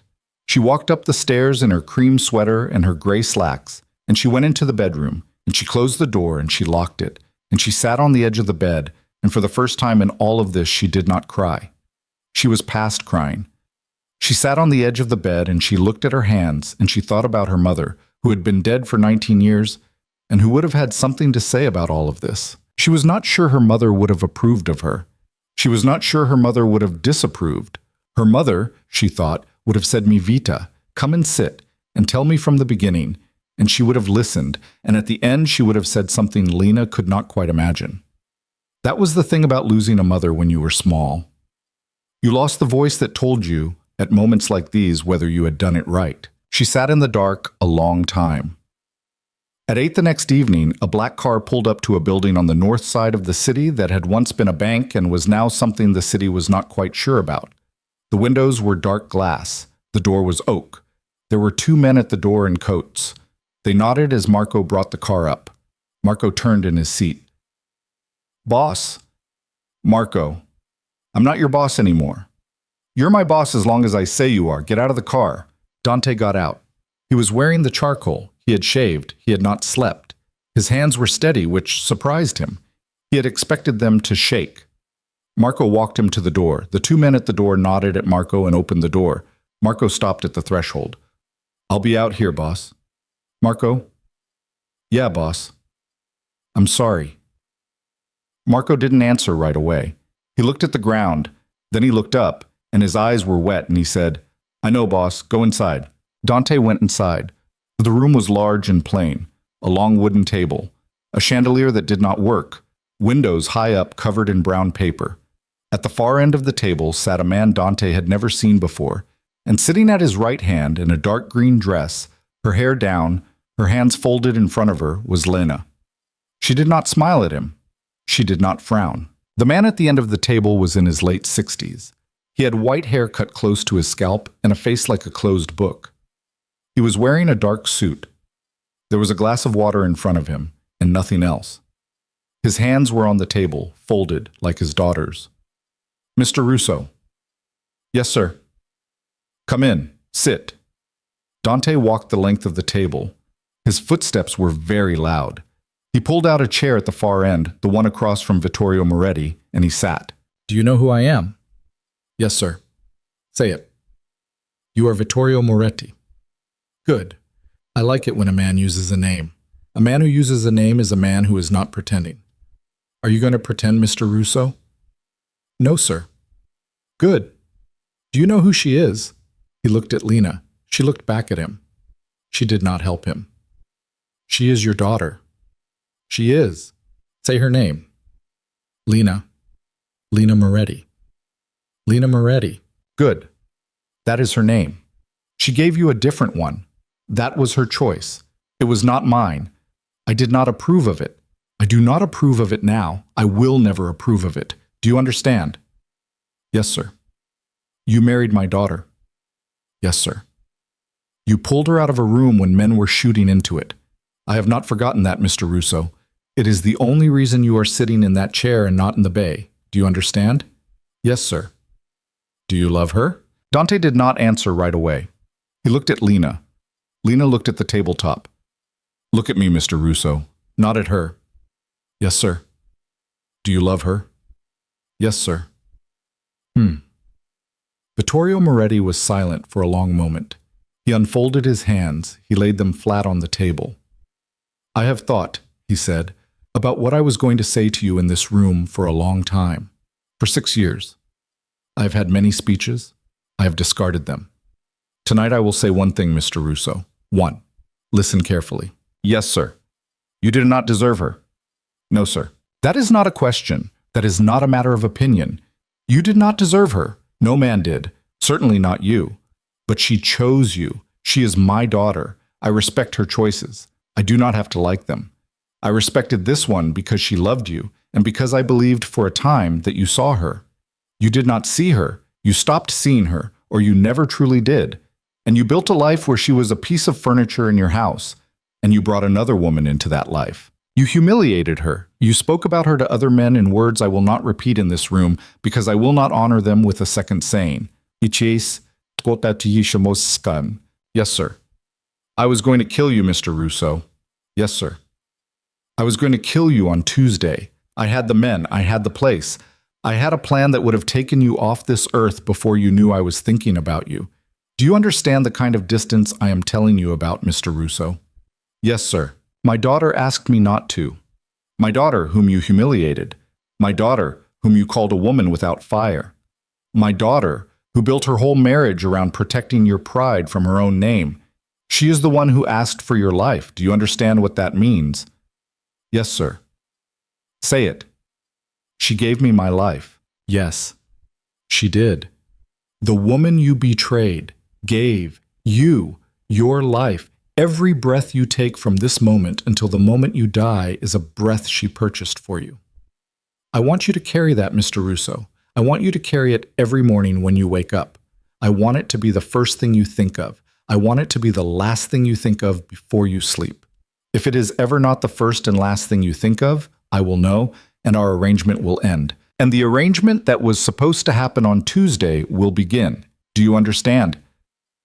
Ishibatashi blonde. Yes, sir. Good. Vittorio looked at his daughter. Lena looked at her father. Between them, Dante sat with his hands on his knees like a boy in a principal's office. Lena. Yes, Papa. Do you want to speak? Lena was quiet for a long moment. Then she lifted her eyes and she looked at Dante, and for the first time since he had come through the door last night, she looked at him soft. Not kind. Not warm. Soft. The way a person looks at a house they used to live in. I loved you, she said, from the alley, from the car, from the first 6 months. I loved you in a way I didn't know I was capable of. I want you to know that.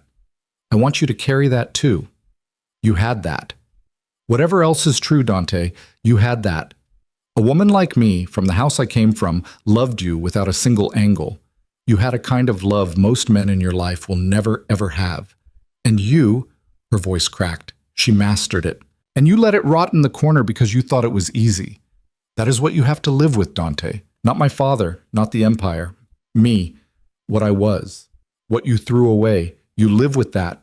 Every morning, every night. You live with it. Do you hear me? Yes. Say yes, Lena. Yes, Lena? Good. She looked at her father. I'm done, Papa. All right, mi vita. Vittorio stood. He was not a tall man, but he took up the whole room when he moved. He looked at Dante across the table. Dante stood too, out of instinct, and then stopped, because he wasn't sure if he was allowed to. Vittorio gave him a small, almost invisible nod, which Dante took as permission. Mr. Russo. Yes, sir. You will be driven home tonight. Not to the house on the hill, to the new house. The address is with Marco. You will sleep there. You will wake there. You will live there. A man will come every Tuesday to bring you what you need. You will not leave the city limits without my permission. You will not contact my daughter unless she contacts you first. If she ever tells me she wants the arrangement changed in any direction, it will be changed. Do you understand? Yes, sir. One last thing. Yes, sir. Vittorio paused. For the first time, something moved in his face that was not stone. Something old. Something almost tired. If, in a year, or 2 years, or 10, if my daughter ever comes to me and tells me she wants to try again with you, Dante did not breathe. I will let her. I will not like it. I will not approve. But I will let her. Because she is a grown woman, and she is smarter than both of us in this room, and if she ever decides you are worth a second look, then I will trust her. Do you understand what I am giving you, Mr. Russo? Yes, sir. A door. Yes, sir. A very small door. You will not knock on it. You will not look at it. You will live your life as if it does not exist. Because if you ever, for a single second, behave as if that door is owed to you, I will close it with my own hand. Do you hear me? Yes, sir. Go home, Mr. Russo. Dante stood a moment longer. He looked at Lena. She did not look up. He looked at her father. Her father was already turning away. He walked out of that room on legs that did not quite feel like his own. Marco was outside by the car. Marco did not say anything. He opened the back door. Dante got in. Marco drove him across the city, through streets he had owned a week ago, past buildings that used to answer his calls, to a narrow brown house on a quiet street he had never been to before, and Marco stopped the car. Keys are under the mat, boss. Marco? Yeah. Did she, was she all right? Tonight? After? Marco looked at him in the rearview mirror for a long time. She's a Moretti, boss. Yeah. She was all right. Yeah. Dante got out. Marco drove away. Dante stood on the curb in front of a house he did not own and looked up at a window that was dark, and he understood, standing there in the charcoal suit his wife had told him to wear, that he was going to spend the rest of his life paying for a dinner he had eaten a week ago, and a sentence he had said across a candle, and a woman he had not known he was married to. He bent down. He picked up the key from under the mat. He went inside. In the building on the north side, Lena Moretti stood by a window her father had ordered covered in brown paper. Her father stood beside her. Neither of them spoke for a long time. Papa. Yes. Did I do it right? Vittorio looked at his daughter. He put a hand very gently on the back of her head, the way he had when she was 6 years old. Mi vita, he said. You did it like a queen. She closed her eyes. She leaned, just a little, into his hand. Outside, the city she had bought back with her own name went on, quieter than it had been a week ago, and in a small brown house on a quiet street, a man who had been the most feared boss in Ashford Bay sat down at a table that was not his and put his head in his hands. The first month was the worst, and then it was not the worst, which surprised both of them. The small brown house on Alder Street had 3 bedrooms he did not need, a kitchen he did not know how to use, and a back porch that faced a scrap of yard with a lemon tree somebody had planted before the war and forgotten about. Dante Russo, who 6 weeks ago had run the eastern seaboard out of a warehouse with his mother's village painted in gold over the door, now spent his mornings sitting on that back porch with a cup of coffee he made himself badly, and a newspaper he read all the way through because there was nothing else to do. Nobody came to see him. That was the part he hadn't been ready for. He had expected loneliness the way a man expects a cold.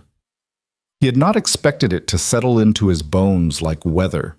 Marco came on Tuesdays because Marco was the man who brought the envelope, and the envelope contained enough cash for a week and a short typed note from Vittorio's office confirming that his behavior had been observed and approved. The note was always the same. Mr. Russo. Status? Nominal. Continue. No signature. Dante read each one twice and put it in a drawer in the kitchen. After 6 weeks, there were 6 notes in the drawer. He did not throw them away. Marco did not stay long on Tuesdays.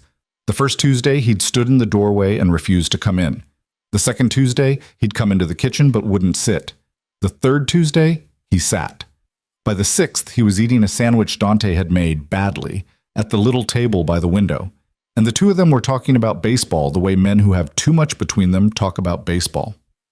Nobody's pitching for Tampa this year, Marco said, with his mouth full. Nobody ever pitches for Tampa. That's not true. They had, what was his name? The kid from Puerto Rico. Ortiz? Ortiz, yeah. He was good. What happened to him? Traded to the Cubs last July. Huh. They chewed. The kitchen was quiet. Somewhere outside, a dog barked at nothing. Marco. Yeah. How is she? Marco set the sandwich down. He looked at Dante for a long moment. His face was not unkind, but it was not warm either. Marco had loved Dante like a brother for a long time, and that love had not gone away, but it had been sanded down to something leaner, something a man could carry without it wearing a hole in his pocket. She's all right, boss. Don't call me boss. Habit. Break it. I'm working on it. Is she happy? Marco thought about this. Marco was a man who thought before he answered questions about women, which was one of the reasons Lena had trusted him in the first place. She's busy, he said. I don't know about happy. Happy is a word, you know what I mean. Busy I can tell you about. She's been down at the docks twice this month. She sat in with Lorenzo on the books. He hesitated. She's stepping into it, boss. The thing her father's been wanting her to step into for 20 years. She's doing it on her own time. She's not rushing, but she's doing it. Yeah. Her father's proud. Yeah. Marco picked the sandwich back up. He took another bite. She asks about you, he said. Dante did not breathe. She asks, how? What is she? She asks if you're eating. She asks if the house is all right. She asked 2 weeks ago if we could have a plumber come look at the pipe under the sink. There's nothing wrong with the pipe under the sink. I know. I told her. She said, just check anyway. Dante looked down at the table. He did not trust his face. Marco. Yeah. Tell her. I don't tell her anything, boss. That's not how this works.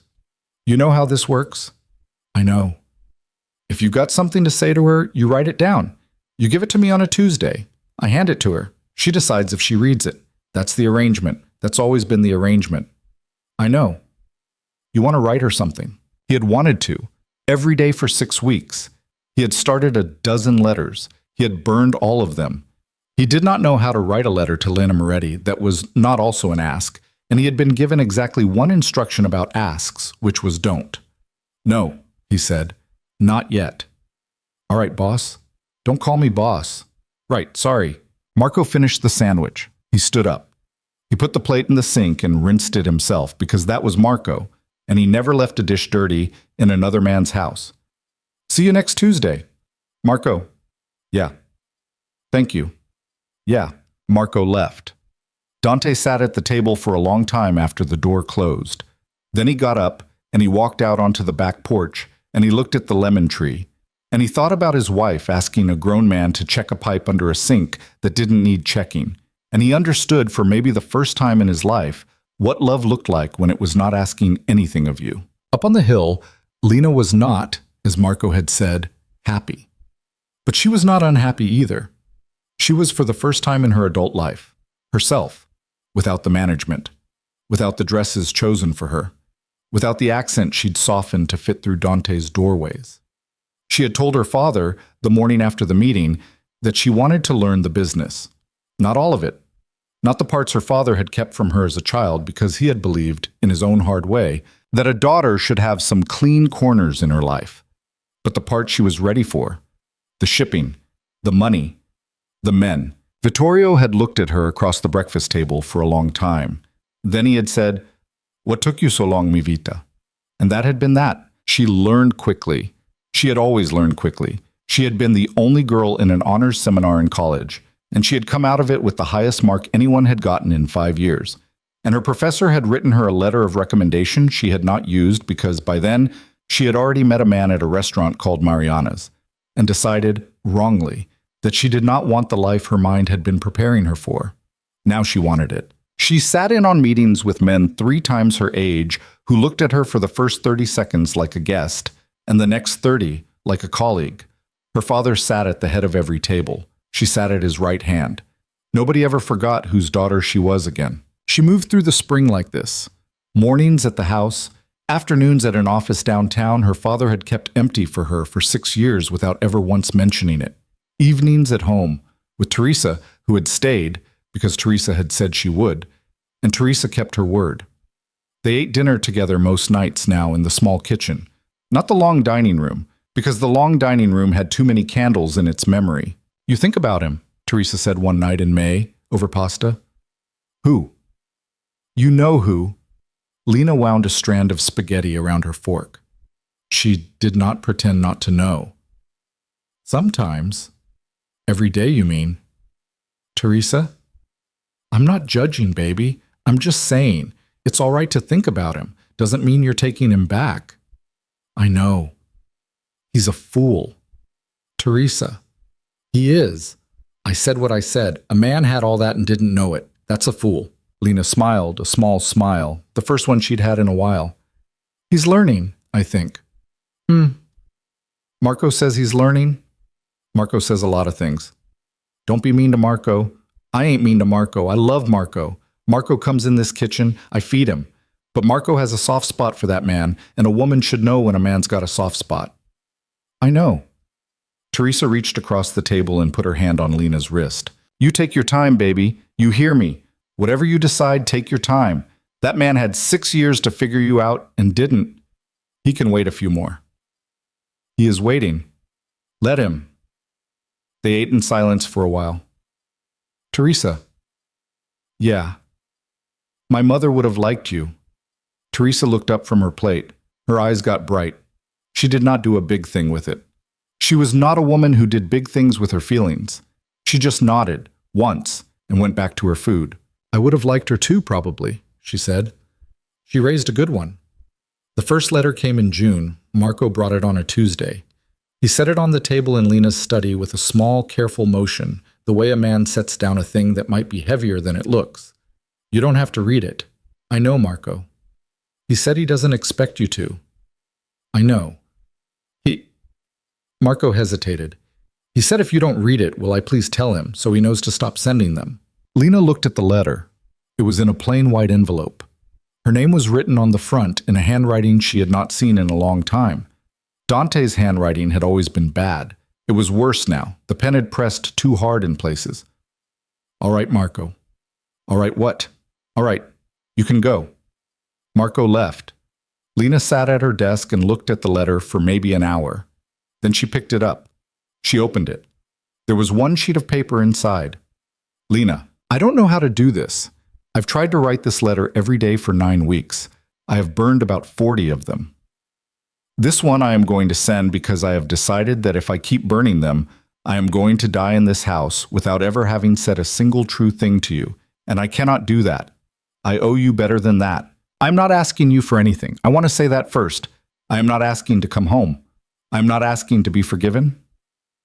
I am not asking you to answer this letter. I am writing because I need, for my own self, to say some things out loud, and you are the only person I should say them to. I have been thinking about the night I pulled you out from under the table at Mariana's.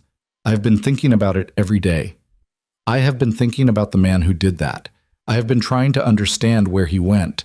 I do not have a good answer. I think he was me, once. I think he was me for a little while after I married you. I think somewhere in the 2nd year, or the 3rd, I started believing my own press. I started believing I was a great man. I started believing that the love of a good woman was a thing that was given to great men as a matter of course, and not a thing that had to be earned every day. I stopped earning it. I cannot point to the day. I wish I could. If I could point to the day, I could point to the mistake, and I could feel better about myself. I can't. It was a lot of days. It was probably most of the days. I am sorry, Lena. I am sorry for every one of those days. I cannot give them back. If I could, I would. I want you to know that I believe you about what you said at the dinner. You loved me without a single angle. I know that now. I did not know it then. I thought your quiet meant you did not have the fire I needed. I did not understand that your quiet was the fire. It was the fire holding itself back because I was not worth it being let out. I understand now. I understand because I have been alone for 9 weeks, in a house where nothing happens, and I have had time to understand, which is a thing I should have understood without needing 9 weeks in a quiet house. That is on me too. I am not going to sign this love. I don't think I have earned that word from my own hand anymore. I am going to sign it with my name, which is the only thing of mine you never took from me, and which I think you could have taken if you had wanted to. I am grateful you let me keep it. I am grateful for a lot of things, Lena. I don't have the right to list them here. But I want you to know that I am grateful, and I am not the same man who said what he said over that candle. I don't know if that matters to you. I hope someday it does. Dante. Lena read the letter once. Then she read it again. Then she folded it very carefully and put it back in the envelope and put the envelope in the top drawer of her desk. She did not write back. Not that week. Not the next. Not in July. Not in August. In September, she wrote back. It was 3 sentences long. Dante, I read your letter. Take care of yourself. Lena. She gave it to Marco on a Tuesday. Marco looked at it, looked at her, and said nothing. He put it in his coat pocket. He drove to Alder Street. He handed it to Dante in the kitchen. He said, "This is from her." Dante took it. He did not open it while Marco was there.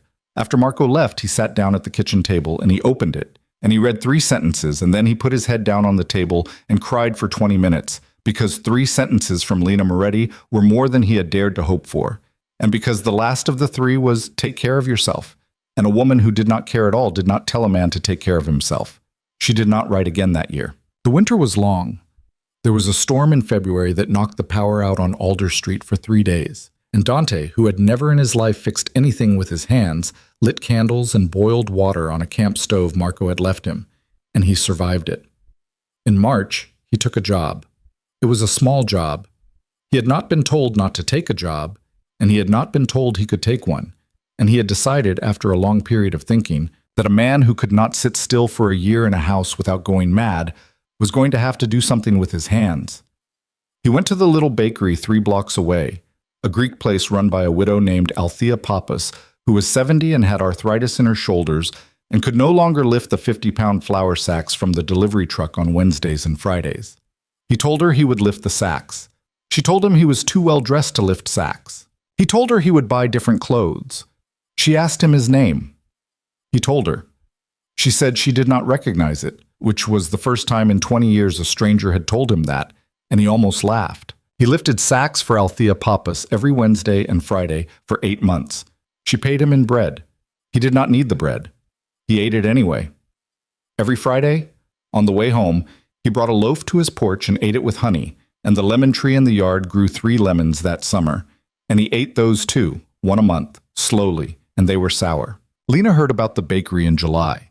Ruggiero told her. Ruggiero, who had not stopped watching Dante at her instruction, reported it dryly, the way he reported everything.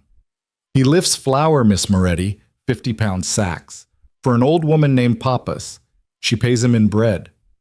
Bread. Bread, Miss Moretti. Is this a joke, Ruggiero?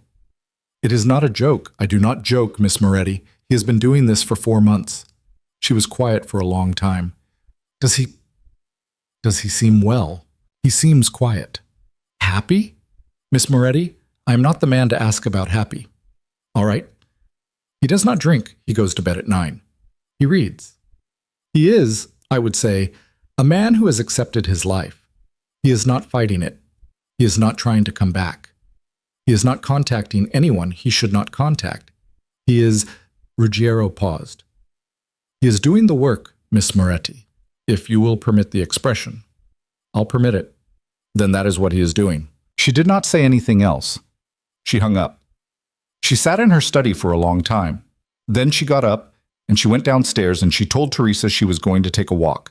And she walked for 2 hours along the cliff path above the bay without thinking about anything in particular. And when she came back, Teresa handed her a glass of water without a word. In September, a year and a half after the dinner with the candles, she drove to Alder Street for the first time. She did not tell him she was coming. She did not tell her father. She did not tell Marco. She drove herself in a car her father had given her for her 29th birthday, a car nobody would have recognized as a Moretti car, and she parked on the street a block down from the Brown house, and she walked the rest of the way. It was a Saturday morning. The air was the first cool of the fall. Somewhere a neighbor was raking leaves. She walked up the cracked cement path to the porch, and she stood at the bottom of the 3 steps, and she looked up at the house where her husband had lived alone for 18 months. The curtains were open. She could see him inside, at the kitchen table reading a newspaper. He was wearing a sweater she did not recognize. He had a cup of coffee next to him, and the newspaper was spread out flat, and his hair, which had been very dark, had some gray at the temples now that had not been there when she had seen him last. She stood there a long time. She almost left. Then he looked up, and he saw her through the window, and the coffee cup slipped an inch in his hand before he caught it, and he stood up very slowly like he thought if he moved too fast he might scare her away. She climbed the 3 steps. He came to the door. They stood on either side of the screen, not saying anything for what felt like a minute. Lena?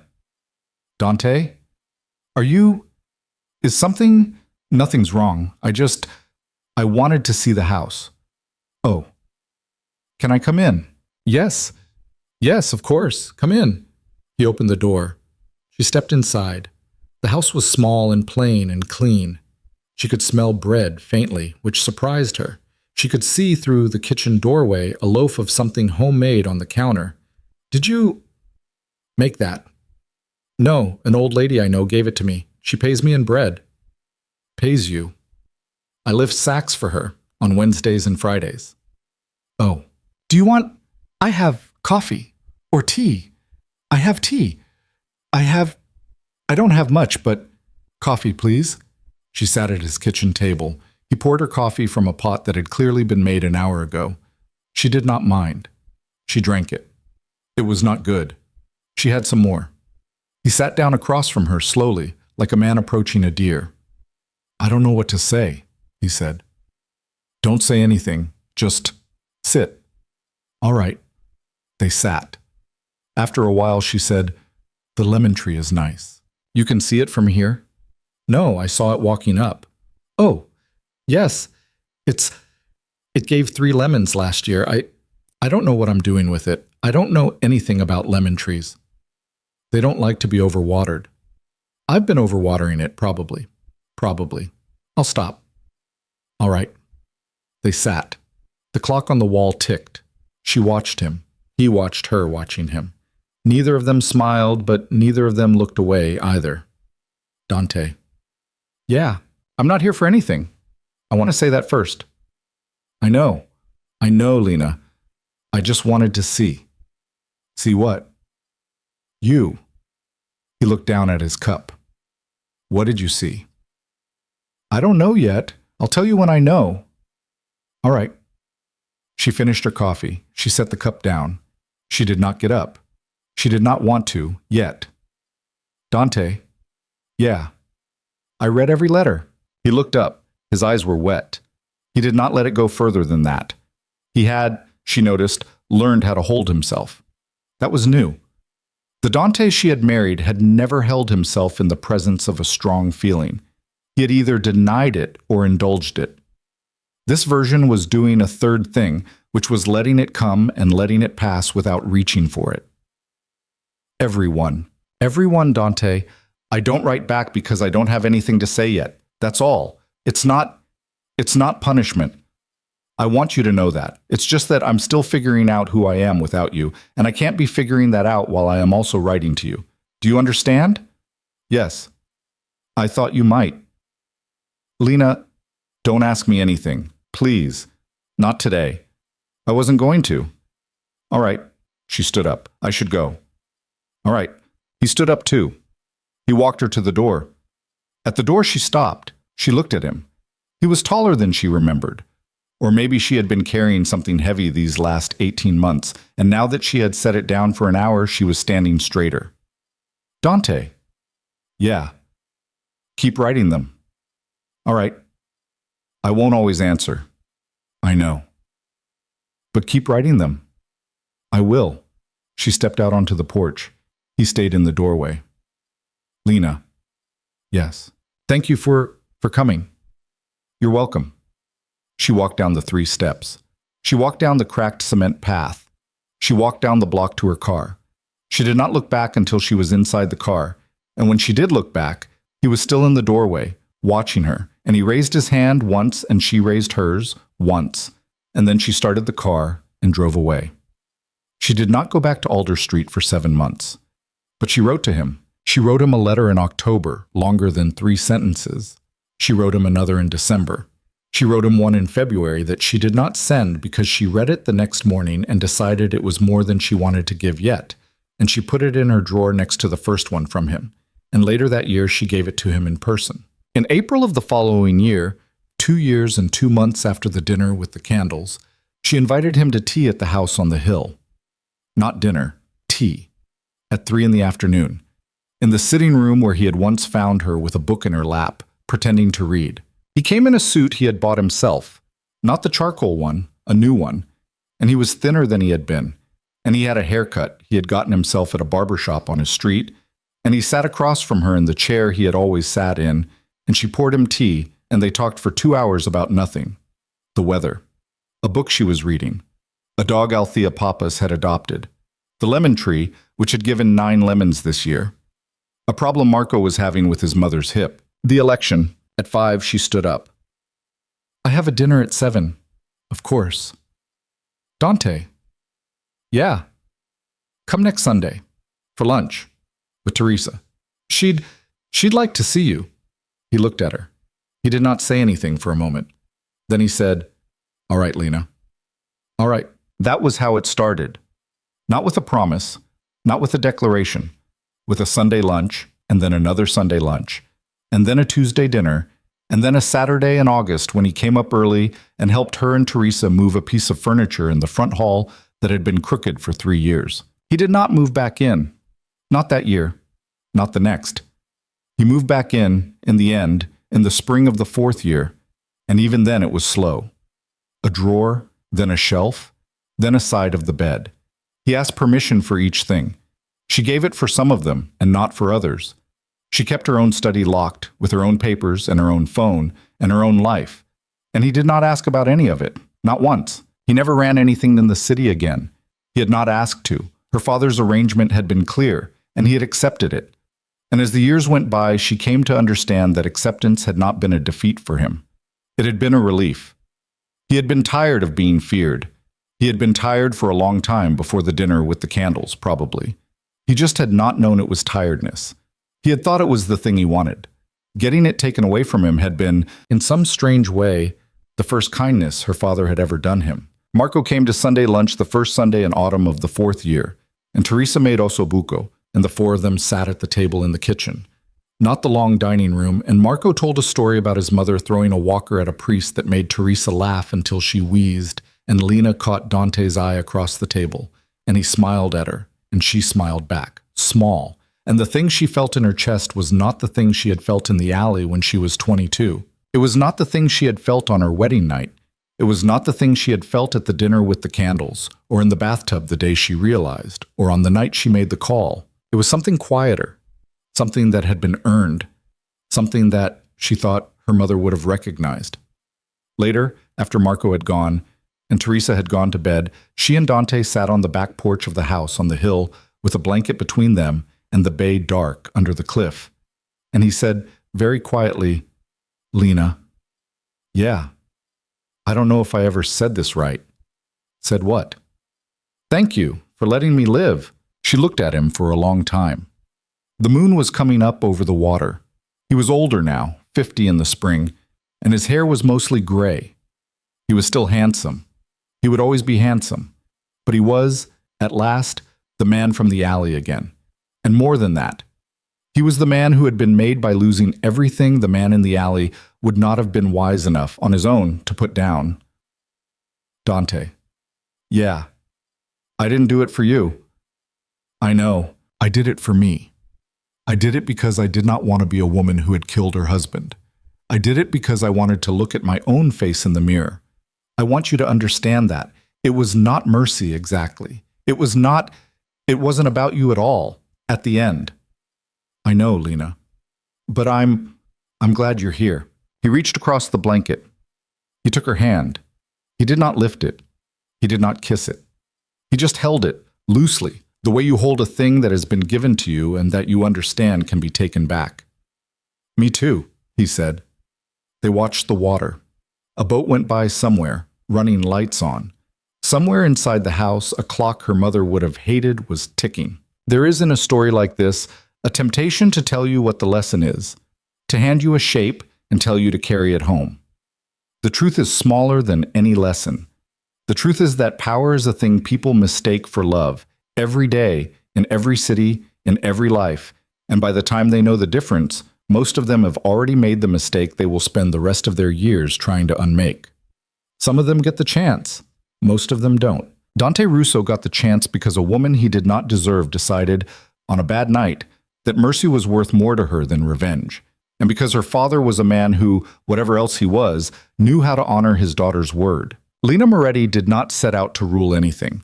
She set out to be loved, once, for herself, without the weight of her name. She failed at that the way all of us fail at our first serious wish, which is by getting a version of it so incomplete that we have to learn, the hard way, to want something better. What she got instead was herself, the whole of her. The quiet girl from the gallery and the queen under the city, in one woman, finally, at the same table. She lived in the house on the hill for the rest of her life. She ran a piece of her father's business, and then in time, more of it, and she ran it cleaner than he had, though that was not hard. She buried her father on a cold Tuesday in the 11th year, and Dante stood beside her at the grave in a black coat and held her hand the whole way through and did not speak once, because he knew, he had learned, finally, that there are moments when a man's job is to stand next to a woman and not say a thing. She had one regret. She told Teresa about it once, in the kitchen, very late, after a glass of wine too many. The regret was that she had not told her mother, before her mother died, that she was going to be all right, that she was going to figure it out, that the small girl who had buried her face in her mother's coat was going to grow up into a woman who could, when the time came, sit across a candle from a man twice her size and not flinch. She had not known that about herself then. She wished her mother had. She knew, baby, Teresa said. Mothers know. She knew. You think. I know. Lena put her head on Teresa's shoulder in the kitchen, in the house she had bought back with her own name, and for a while she did not say anything, and Teresa did not either, and the clock her mother would have hated ticked, and outside, on the back porch, a man who had once been the most feared boss in Ashford Bay sat with a blanket over his knees and watched the water and waited for his wife to come outside, because he had learned at last that waiting was the job, and that the woman who came out to you when she was ready was the only kind of woman worth waiting for. The fog came in off the Atlantic. The house slept. And somewhere in the bay, very far out, a ship's horn sounded once, the way they do at the end of a long voyage, calling the small boats in.